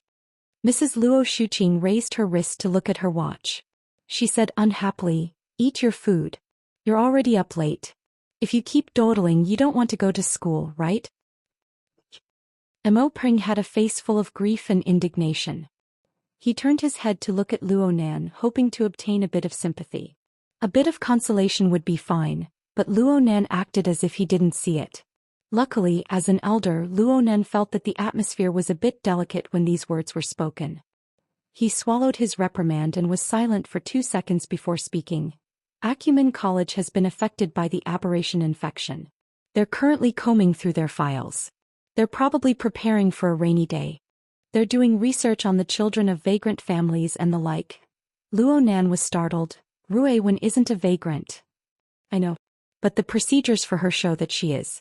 So she needs to go through a few additional procedures and do an additional registration. That's discrimination. Luonan hadn't done anything yet when Mo Peng slammed the table. But soon he buried his face into his rice bowl under his mother's stern gaze. Luonan also furrowed his brows. It appeared that this was another form of census. The household registration system was strict, and the thinking was relatively conservative in the region of Xia City. Doing these things conformed with the government's consistent logic. In fact, it was beneficial for the vast majority of people. But looking at it from another angle, there were many explanations. Whether it's discrimination or not, let's discuss the matter as it is before there are clear signs of it. Don't mess around. I looked at the registration form they sent over. The requirements for the procedures are quite strict, especially the procedures after returning to the city. They're quite strict. Mrs. Luo Shuqing sent Luonan a link to fill out the form. I've handled all of Ruiwen's procedures, but now that I think about it, there are a lot of things that were done through your relationship. There are some twists and turns here that other people can't handle. Since you won't be going far away for a few days, you should take care of these things. Hey. Luonan's feelings were a bit subtle. He had never been a young master who didn't do any chores. But his aunt had never used this sort of tone to arrange a task for him before. She had never arranged a task of this nature. Plus, she didn't arrange complicated tasks and tests like she did in the past. She was worried that the child would run into a wall outside. She didn't take the trouble to teach him the details step by step. The current situation seemed to confirm that Luonan must, or at least must, possess the ability to handle this task.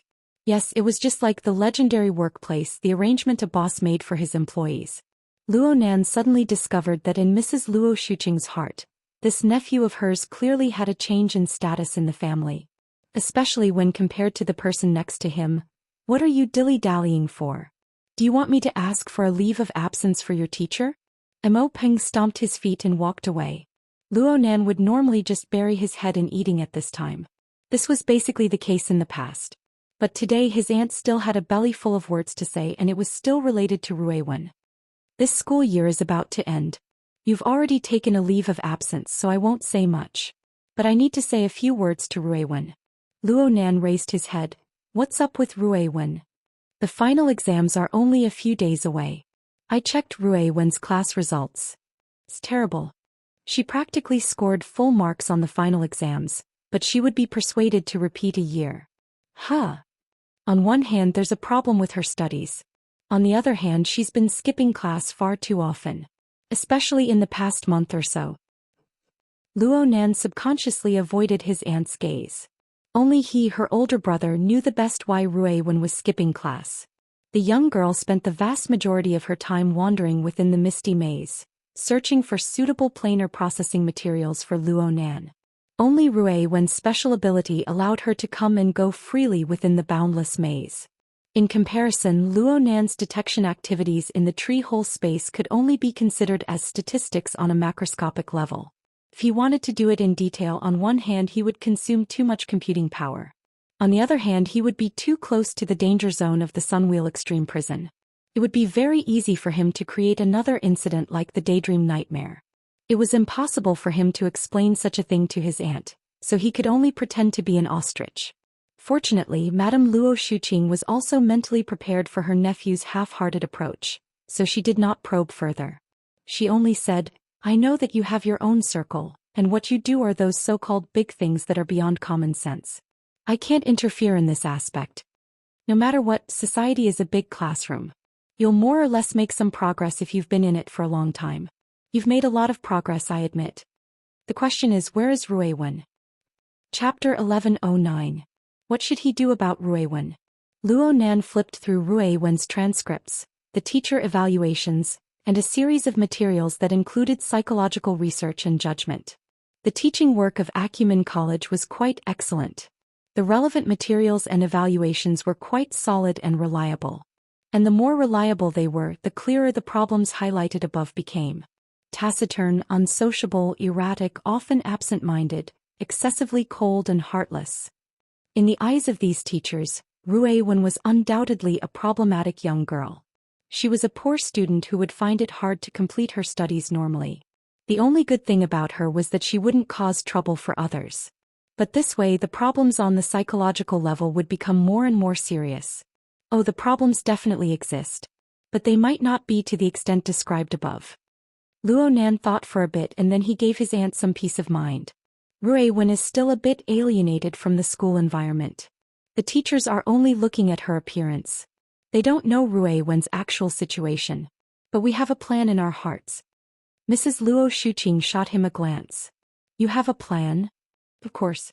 You see, Rui Wen is a very special person. Even if you include all of her experiences in the underground fighting arena, it would still only be a trifling 3 years of time. A normally developing child at the age of 3 wouldn't even be able to speak clearly. Rui Wen's current reserved and silent appearance is already quite amazing. Of course, this should have a lot to do with her missing memories. Luo Nan had seriously considered Rui Wen's situation before. He was relatively optimistic. Her current problems are largely due to her previous amnesia. Her effective memories exist for far too little time. It's so little that she doesn't even have enough time to form a complete personality. But how old is she right now? 12 or 13? Maybe even 8 or 9. There's still a lot of time in the future. As long as we give her a complete, warm family, if 1 year isn't enough, then 5 years. If 5 years isn't enough, then 10 years. Sooner or later, everything will be enriched. Mrs. Luo Shuqing stared at him. You're quite confident. Luo Nan spread his hands. In the end, Rui Wen was different from other people. Even if she scored a 0 in every subject, she would certainly become an influential figure in this world in the foreseeable future. That's right. Just based on Rui Wen's talent and strength, Luo Nan had already marked out her lower limit. As for her upper limit, Rui Wen was still unable to see it clearly. In short, she was absolutely not bad. The problem now was how to explain it to his aunt. His aunt certainly had a bit of mental preparation right now, but Luo Nan couldn't rashly say that those kids whose grades surpassed Rui Wen were nothing more than clay chickens and pottery dogs in the eyes of this little girl. They wouldn't be able to catch up even if they rode a spaceship in the future. Such a statement was too stupid. Luo Nan could only adopt a delaying tactic. He chuckled and flattered, I have confidence in our family's environment. Just like me, a naturally awkward fellow. Isn't it pretty good now? I can't believe you still know. Of course I know. In Rui Wen's current situation, one is time and the other is communication. We can only take our time. As for communication, it'll be better if we have a few friends of the same age or companions in the circle. In our circle, Rui Wen is the group's pet. Everyone loves her very much. She doesn't usually speak much at home, mainly because the age gap is too big. There's a generation gap. These kinds of words were obviously asking for a beating. Mrs. Luo Shuqing smacked Luo Nan, but she wasn't really angry. She turned her head and consoled herself. Recently, Moya has brought her in and out of the recording studio. She seems to have gotten to know quite a few people. When I asked her when we got home, a few names popped out of her mouth. A few of them seemed to be young girls of the same age. But when I asked her to invite a few new friends over to our house as guests, she didn't follow up. Only now did Luo Nan know why his aunt was actually happy to see Rui Wen go to the recording studio. He laughed. Aunt, you can't be too hasty in your actions. Why is it like a blind date? Rui Wen needs at least a decade or 2 to get married. You've been training outside, but your mouth is getting more and more oily. Mrs. Luo Shuqing still wanted to give Luo Nan another slap, but she didn't do it in the end. Actually, I know that you and Rui Wen are both capable people. Capable people can eat no matter what. But in the end, the circle in which you two play around with your abilities is far too far away. Just like your father, mother, and grandfather. If they really could make a name for themselves in the wilderness, it would be fine if they didn't see anyone for a year or 2 or even 8 to 10 years. But in the end, they came back in such a sorry state and then left in such a hurry. Mrs. Luo Shuqing suddenly froze when she spoke to this point. She soon forced a laugh. There's no need to talk about these things right now. You're much stronger than your grandfather and father. At least they don't have the ability to ascend to the heavens like you do. Bah. Luo Nan didn't say anything this time, but he still got smacked in the head. He had an innocent expression on his face, but he already understood in his heart that his aunt's uneasiness originated from her lack of familiarity with the inner world. She didn't understand Luo Nan and Rui Wen's positions in the circle. Of course, if she really did understand, she would only be more worried. Luonan could only play dumb. He absolutely couldn't continue the conversation. Don't worry. I'll take care of Rui Wen's matter today. I looked at the process just now. At most, I just need to make a trip to the orphanage, the civil affairs department, and the school. Speaking of which, Wei Wu and that little Ji who just came over from the orphanage are quite close to Rui Wen. You saw it all yesterday. I feel that Rui Wen looks at the two of them like she looks at the crow that often circles outside our window. Luonan was actually speechless. Luonan left the house early, bearing the pressure from his aunt.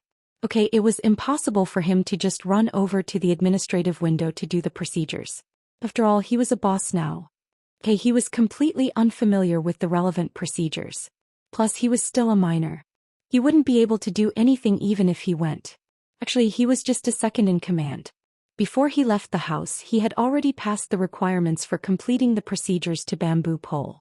Yuan used to do this sort of thing, but she was currently in a state of closed-door training. It wasn't good to disturb her, so Bamboo Pole, the newly recruited high-ranking employee, could temporarily perform the duties of a secretary. Luonan didn't really want to be a hands-off shopkeeper. He just didn't want to mess around blindly. Right now, he and Bamboo Pole did a more detailed division of labor. I just asked. This procedure requires the personal signature and authentication of the person in charge of the orphanage who originally handled the adoption procedures. Boss, you're fast. Go get a copy from Dean Wan. I'm not that fast. In short, I'll be fast. I'll prepare some other things on my side. How about we meet up later? Okay, I'll get in touch later.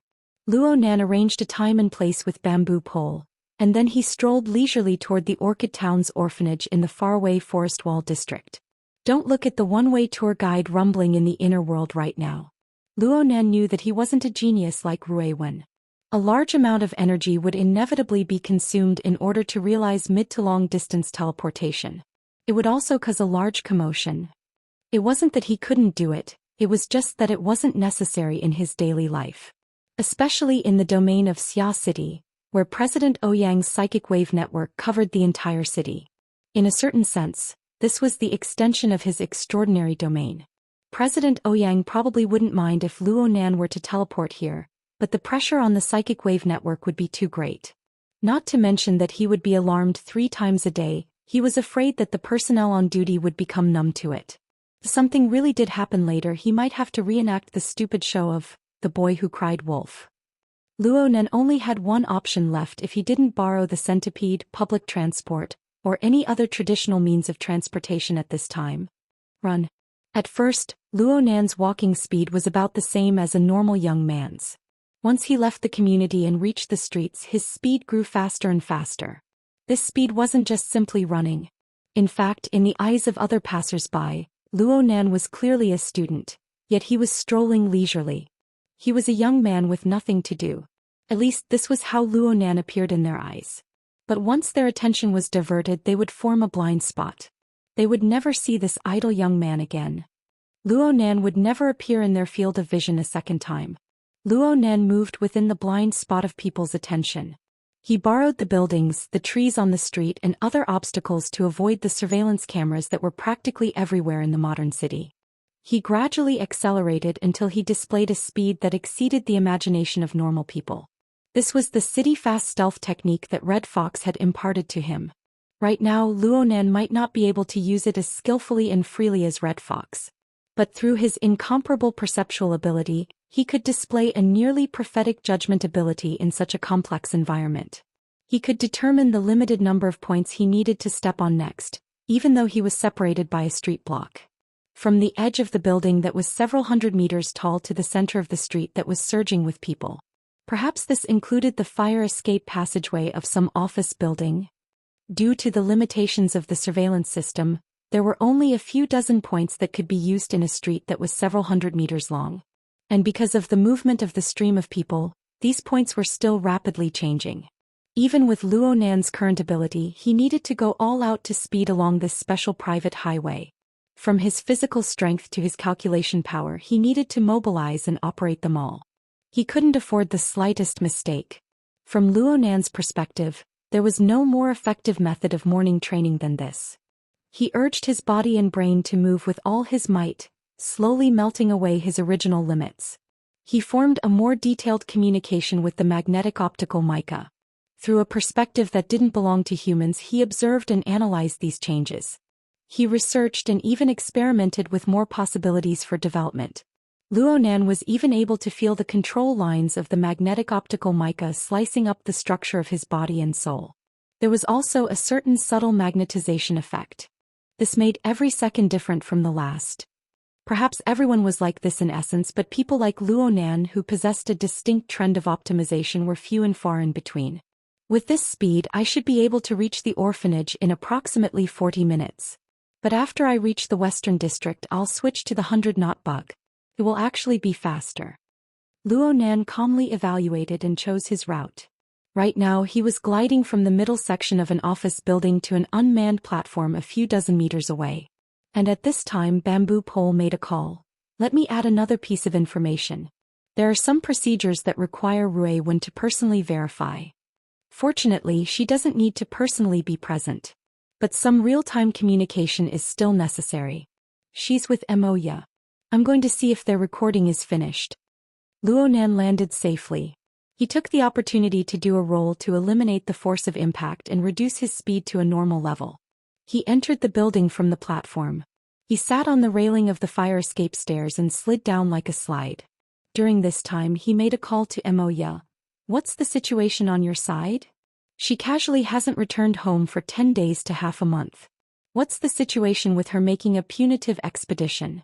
It's not like I skipped home to participate in a music festival. What's the big deal with asking?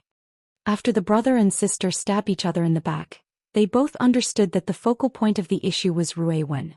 So Moya sent Luonan a video. What the hell are you doing? The content of the video was a short few seconds. It was actually Clara, the little temptress with the constitution to attract disasters. She pulled Rui Wen along to face a mirror and teach her the wave action. That's right. It was the action that especially manifested flexibility, coordination, and of course the beauty of a woman's body. Luonan swore that he had only watched it no more than 5 times. He only turned his head to reply after he distinguished that Clara's electric eyes were fundamentally different from Rui Wen's ice-cold gaze. Didn't you guys go to record? Did you guys record in the dance studio? Pretty right. For the sake of correcting Rui Wen's gaze, we've been recording from the wee hours of the morning until now. Indeed. Luonan should be proud. Had he spontaneously grasped the crux of the problem? Actually, he came to a realization after Moya's reminder. With Rui Wen's wooden and taciturn nature, her gaze actually wouldn't be that aggressive. There was even a hidden attraction to the opposite sex hidden behind the aggressive gaze. Even if it was displayed in coordination with the wave action. This was clearly the gaze that had been packaged and adjusted. As a conservative parent, this was the time to yell, he's young so he shouldn't learn well. But Luonan wasn't that kind of person. In fact, he turned his hand and sent this video to his group of friends. Then he asked Moya, anything else? The howling of wolves in the group of friends was transmitted over at nearly the same time as Moya's next video. The video still showed Rui Wen learning to dance. Only this time the entire BHD crew was on the stage. The 4 of them formed a group and stepped to the beat of the soundtrack. They danced explosively. Although it was explosively, it didn't reveal any legs or breasts. At most it revealed a snow-white waist. But they were able to achieve coordination and synchronization. It was crisp and efficient. It was truly pleasing to the eye. How's it? Amazing. Luonan really admired her. Rui Wen lightly stepped to the beat and played the guitar. This was already the pinnacle of her external performance that Luonan could imagine. Luonan didn't even dare to think of this before he saw it with his own eyes. It's like that, right? Something like that. Does it feel out of place? Nope. It's pretty good. Luonan wasn't just being polite. Rui Wen's dance was secondary. Her body's flexibility and coordination was something that the 3 girls of BHD were professional idols. Even if they were multiplied by 10, they still wouldn't be able to compare. There really wasn't any difficulty in coordinating this sort of simple singing and dancing. What made Luonan, who was familiar with Rui Wen's temperament, feel particularly amazed was her expressive ability. Even though Rui Wen's face was ice cold and not a single fluctuation could be seen, the expression in her eyes as she danced was the same as when she was practicing her dance in front of the mirror. Her eyes revealed a sharp offensive nature. It was very easy to associate her fiery and explosive dance with an allure of danger. Is she putting on a show? Luonan didn't just send these words to Moya. He also sent them to his group of friends. Only after sending them did Luonan feel that this question was a bit out of the blue. But there were quite a few smart people in this world, and there were many by Luonan's side. Bamboo Pole, who had just been blasted out of the group, replied in an instant. He even took a screenshot of a moment where Rue Wen's chin was slightly raised. She looked down from high above with a gaze that seemed to be examining and disdainful. She's super expressive. An expert must have helped her adjust this gaze. Who taught her?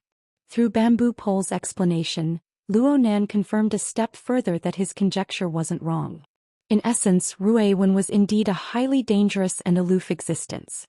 But this danger and loftiness were hidden. They absolutely wouldn't be exposed so easily. So that gaze was a performance that had undergone an effective adjustment. Acting was a relatively high-level method of expression. If his aunt saw this scene, she should be quite relieved. Yep, Moya might even be beaten to death. After a while, Moya also replied, "See, Rue Wen definitely has talent." Luonan sighed from the bottom of his heart. I really didn't expect. Hold on. I nearly let you get away with it. You said you stayed up all night for the recording, but in the end you guys did this? It really is a BHD recording. But Rue Wen doesn't have a deep understanding of this sort of dynamic music. Wouldn't it be great to let them interact a bit? Like how I'd believe you. Though he said this, Luonan admitted that this was indeed a very good start. Mrs. Luo Shuqing and Moya, this mother and daughter pair, really did have a level in the area of educating and inspiring children. Even though they didn't really get along with each other. I'll send this to my aunt. Let her have some fun. Don't. I'm sending it. Luonan, you're dead for sure. Hee hee. Luonan turned his head to look at the second video after teasing her for a bit. Yep, it was pure admiration. But when he saw the tallest and most fit figure within the group of four, his thoughts were evoked. He recalled the matter he had heard this morning. Hey, since you guys are together, do you know if the tweet about Shui Yuan has been deleted? Oh, that. It's already been taken care of. This matter is very complicated. Don't get involved. Since you said it's complicated, it seems like it really is. Of course. Speaking of which, in my impression, Shui Yuan should be the most worry-free. Why did you suddenly think of posting that? It's none of our business, but it's none of our business. Luonan was just about to ask a step further when someone tagged him in his friend group on the Hexier. Pay attention. Is there someone secretly taking a picture of that shadow in the mirror? Chapter 11:10. In other words, the same object was viewed by many people. There would always be some differences in perspective. Rue Wen's two videos sparked heated discussion in the friend group. The more people watched, the more details were dug out. The person who spoke was the professional bodyguard, Mr. Gouda. There was a large age gap between this retired soldier and the others in the group. He normally didn't speak much, but he was very sensitive to his profession. Later he uploaded a video that had been intelligently edited. There was an eye-catching red circle circling the corner of the large mirror in the dance studio. There was a figure that wasn't all that clear, but it was real. The figure was hidden behind the half-open door. Clearly Moya had inadvertently recorded this fellow through the reflection of the mirror when she was filming this video. Luonan frowned. He turned around and sent the edited video to Moya. Can you recognize who this fellow is? Is he from your company? Moya replied a few seconds later. I can't really tell. Let me check. There should be surveillance cameras in the hallway. There really are some people in the company who send out internal videos in exchange for some cigarettes and alcohol money. Oh, it's also possible that he's an Xianxia fan. If he can enter the company, then he really does have remarkable abilities. An Xianxia fan. According to Luonan's limited knowledge, a small group like BHD didn't have any Xianxia fans in the entertainment industry. But when they did, they were often extreme characters. Of course, they wouldn't commit murder or arson. If they truly had strong evil intentions, Rue Wen would be the first to find out. Don't be careless. Let me know when you get the results. Luonan began to speed up once more. I'll go help Rue Wen with the procedures. What procedures? Luonan gave a simple explanation. Moya chuckled on the other side, but she didn't say much. She casually sent Luonan a live video from the recording studio. From the video it could be seen that whether it was Rui Wen or the BHD trio, their working conditions were quite good. Not a trace of exhaustion could be seen from their sleepless nights. Perhaps it was the dance exchange from before that made them all excited. Let it continue like this. Luo Nan restarted his morning exercise mode. Things went as he expected. After passing through the congested section of the city center, he rode the 100-knot bug and arrived at the Forest Wall district in less than half an hour. He saw the Lawn Town Welfare Institute hidden within the original mall. Luo Nan entered the entrance hall personally designed and built by Dean Wan and the children. He noticed that there were many unfamiliar faces in the rather modeled historical reception room to the side. Dean Wan glanced over from within the reception room. Luo Nan didn't say anything. He just pointed upstairs as a sign. He knew that the people in the living room all had serious expressions on their faces, but it was not a bad atmosphere of collecting debts, so there was no need to disturb them. The only thing that stood out was that Luo Nan saw. Di Weiwu was sitting upright in the room. Luo Nan could tell that he was having a hard time. Luo Nan had a few guesses when he saw this situation and thought of Bamboo Pole's report from this morning. He never thought that this wave of guests would be quite tactful. They took the initiative to say their farewells when they saw Luo Nan come over. Dean Wan didn't bother with pleasantries. He got up to see the guests out. Di Weiwu was the first to run out. He was so excited that he couldn't stop himself. He crashed into Luo Nan's arms. "Brother Nan, you must have skipped class." Luo, you are. Or, you are. Di Weiwu wailed. "There are 2 more months. My life is going to be distorted. Take a look at Jia. I think he's a good role model. In fact, the vast majority of people yearn for that kind of educational opportunity. It's the vast majority of parents." Di Weiwu's unreasonable pestering amused quite a few people, including the departing guests. Dean Wan just nodded to Luo Nan. "You came a bit earlier than I expected. I just came to see if you signed it. If you're done, I'll just take it and leave. The hard copy is ready. But it looks like it needs to be verified online. Wait a moment. You do what you need to do.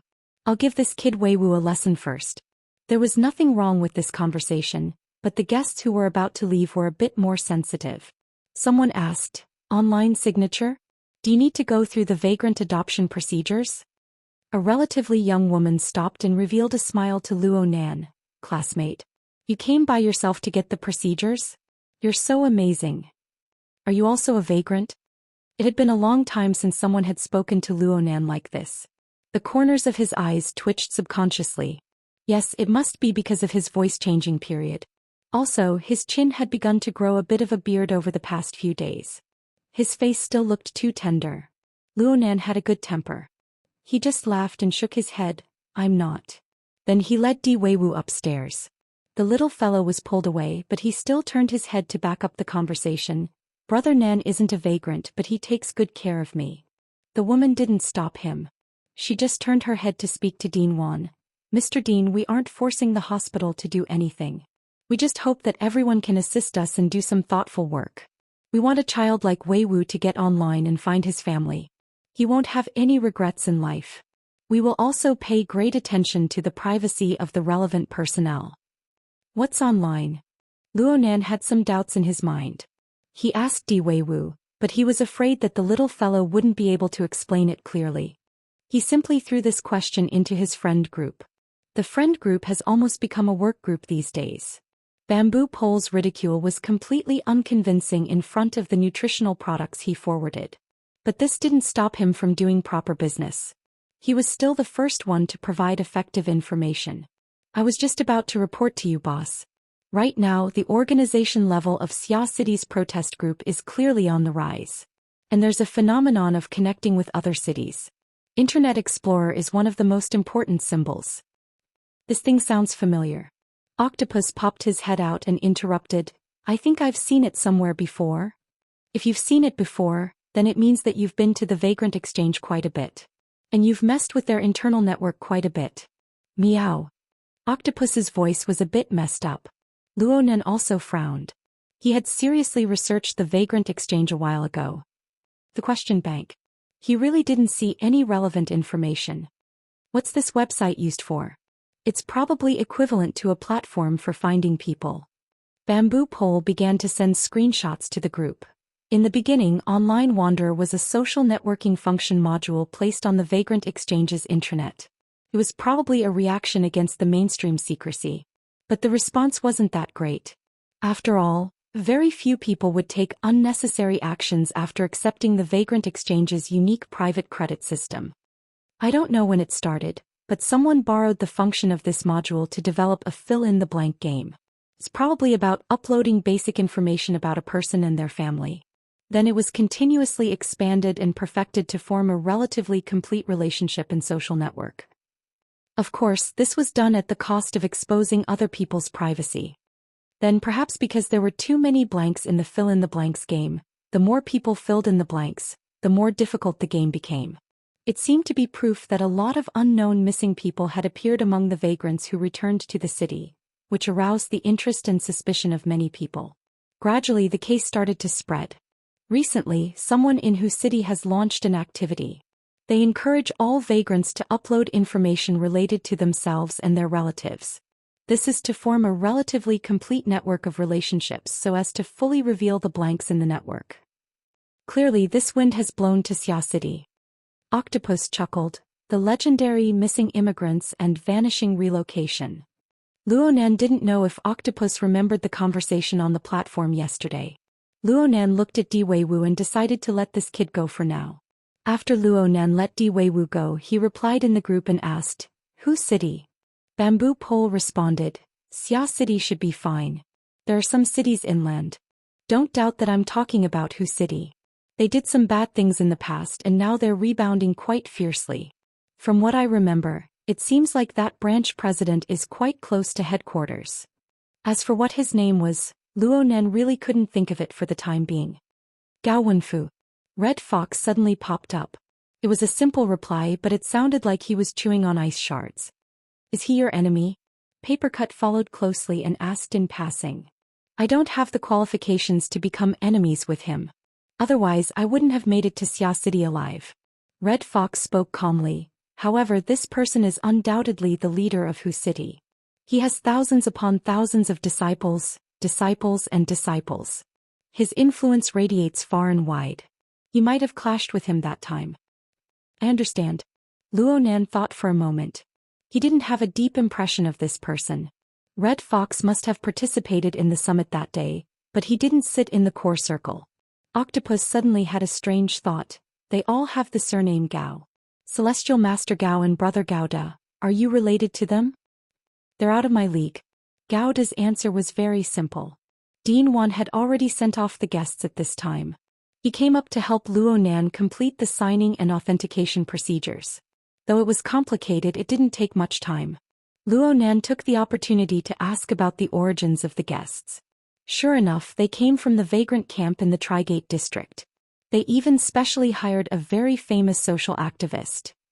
She was the woman who had asked the question. "It looks like this demonstration won't stop anytime soon.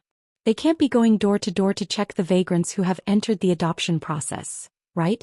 Dean Wan shook his head. "Right now, they hope to establish contact with the vagrants on this channel through various welfare homes. It can only be said to be a request. Their attitude is okay. It's also possible that the minor vagrant children aren't the main focus of this activity." "Is it because the majority of the missing are adults?" Dean Wan nodded silently. Luonan let out a breath and didn't say anything more. Though the current vagrant demonstration and other events were equivalent to adding chaos to Luonan's global census from a certain perspective, Luonan didn't care about this. He wasn't the instigator of the chaos. People who were worried about the chaos often doubted their ability to uncover the truth. Luonan was very confident in himself. "Thank you, Dean Wan. I'm going to continue with the procedures." "Wait a moment." Dean Wan stopped Luonan. He took out a ball-shaped object from his pocket and handed it over.